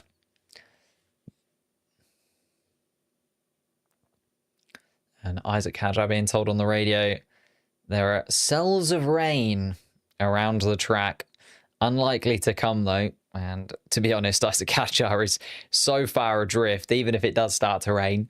Even if there's an earthquake, I think Isaac Hadjar will still finish in last. It is not looking like his day whatsoever. We haven't really had the chaos of a mixed conditions race, have we? Everybody did very well transitioning from the intermediates to the slick tyres. Nobody really got it wrong. Nobody went onto slicks and then spun it into the gravel or anything, but also nobody waited way too long on the inters to cause themselves an issue. So it just feels like everything is kind of played out very calmly in Spa, even though we had to wait an extra 2 hours for the start of the Grand Prix. But, you know, is what it is. Sometimes the way that these races run, and Oscar Piastri has run it perfectly. Piastri on the medium tyre, still got very, very good pace. Lando Norris absolutely rinsing that McLaren car for everything that it's got, but not enough, unfortunately, inside of that McLaren car, even with the extra life in the tyres that Lando Norris will have at this point in the Grand Prix. And Antonelli once again trying to get past Esteban Ocon, but Ocon saying no. So with 3 laps left to go, once Oscar Piastri finishes this lap, we've got Piastri 3.8 seconds ahead of Lando Norris. Isaac Hadjar is not in 3rd spot. He is down in 20th, but has now been lapped by the 2 McLarens. Charles Leclerc is still running in 3rd. He is a second ahead of Verstappen, though, so still maybe a battle for 3rd to play out between those two. George Russell running completely on his own in 5th place. Albon is still holding Hamilton, as he has been since Hamilton swapped onto the medium tyres. Lawson then in 8th spot. Bortoletto has driven a very good race in 9th. Shame that he hasn't been able to catch up to the back of Lawson, really. I think that would have been a very nice battle to see, but Lawson with more than enough space to keep the rookie at arm's length. And Pierre Gasly is currently driving an absolute brilliant race to a 10th place finish. Nico Hülkenberg decided to pit, has only just caught up to the back of that DRS train. Tsunoda and Behrman still ahead of him. So Hülkenberg up into 10th is also the other one that we can keep a little eye on. But he's going to have a task ahead of him. He's got to get past Behrman, Tsunoda and Gasly. So 3 cars in as many laps. Why Hulk pitted? Not sure. Maybe he'd absolutely ruined those tyres, but yeah, it feels like a bit of a weird one for them to do. I mean, he's more than made up that time, but he's not just had to make up that time. He's now also got 3 laps left to make 3 moves. So Hülkenberg needs to be pinpoint perfect over these last 3 laps if he's going to get Behrman, Tsunoda and Gasly to get back up into 10th place. Lando Norris. Interesting that those couple of errors as well, you know, the turn 10 where he lost sort of 6-7 tenths and turn 1 where he lost 6-7 tenths. He would be, 2 seconds behind Piastri now with 3 laps left to go. So it would be more of a opportunity for Norris, but I just don't think that Lando Norris is going to have more than capable of getting that. The gap, 3 seconds still when they cross the line. 2 laps left to go for the 2 McLarens and 3 laps left to go for Lando, and he's locked up into turn 1 as well.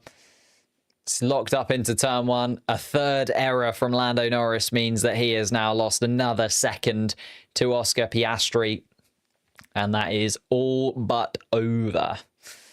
Lando Norris is going to be second to Oscar Piastri. Unfortunately, Lando Norris, too many little errors. Nothing massive, nothing egregious, but a couple of little errors into turn 1, a little error at turn 10. And that's just given Oscar Piastri just enough breathing room to be very, very comfortable at the end of this Grand Prix. Nico Hülkenberg wasn't able to get past Gabriel Bortoletto on the straights either, so now needs to get past Behrman, Tsunoda, Gasly in 2 laps.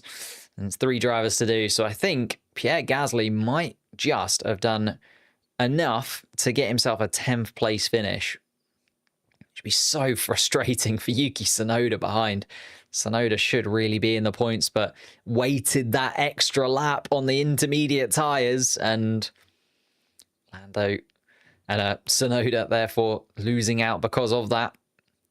And I think Lando Norris has kind of settled into the fact that he's not going to be able to catch his teammate. The gap now 5 seconds between them, and Norris no longer pushing that car to its absolute limits.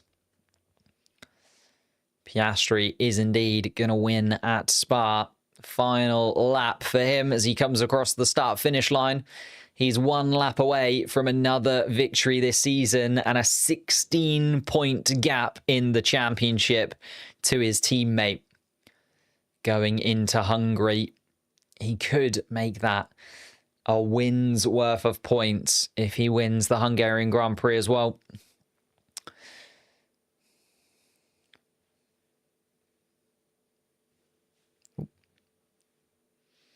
Piastri's just done a perfect job, hasn't he? Piastri got that move done on Lando Norris, took the lead early on after the safety car start that we had. Kind of forget that, right? Lando Norris started this race in the lead. Piastri took the advantage, and Piastri got the slipstream underneath Lando Norris's rear wing. It was a little mistake at turn 1 from Lando Norris that opened the door for Piastri to do that, remember? Piastri doing it perfectly. Got that move done on, well, first lap of racing we had. And then Piastri since then has been cool, calm, and collected. There is just nothing that can get underneath the helmet of Oscar Piastri, is there? He is so slick inside of that McLaren car. And any kind of pressure that is in front of him, he just deals with it. Oscar Piastri coming around the final sector then has taking it a little bit off the gas. Lando Norris is going to finish just over 4 seconds behind his teammate. And they are miles ahead of the rest. Charles Leclerc is going to finish in 3rd, over 20 seconds off the lead of this Grand Prix. Unfortunately, it did turn into sort of tyre-saving Grand Prix in Belgium, didn't it? As Oscar Piastri takes the checkered flag and wins the Belgian Grand Prix. Lando Norris's teammate in 2nd spot behind. And that is an incredible McLaren dominant win there. Both of the McLarens comfortably ahead of the rest. Charles Leclerc, take a bow. That is a stunning race from Leclerc. He gets himself into 3rd spot ahead of Max Verstappen in 4th. Verstappen kept at arm's length throughout that first stint. And then Charles Leclerc more than capable of doing enough to get that 3rd place finish. Russell, Albon, and Hamilton finish in that order behind. Russell in 5th spot. Again, miles adrift from the top 4, but miles ahead of Alex Albon. Albon did a sublime job too to keep Lewis Hamilton at bay. Hamilton have to sing his praises a touch because Hamilton did a great job on the intermediates and getting onto those slick tyres early to gain those positions. Liam Lawson also really solid job inside of the RB to finish in 8th place.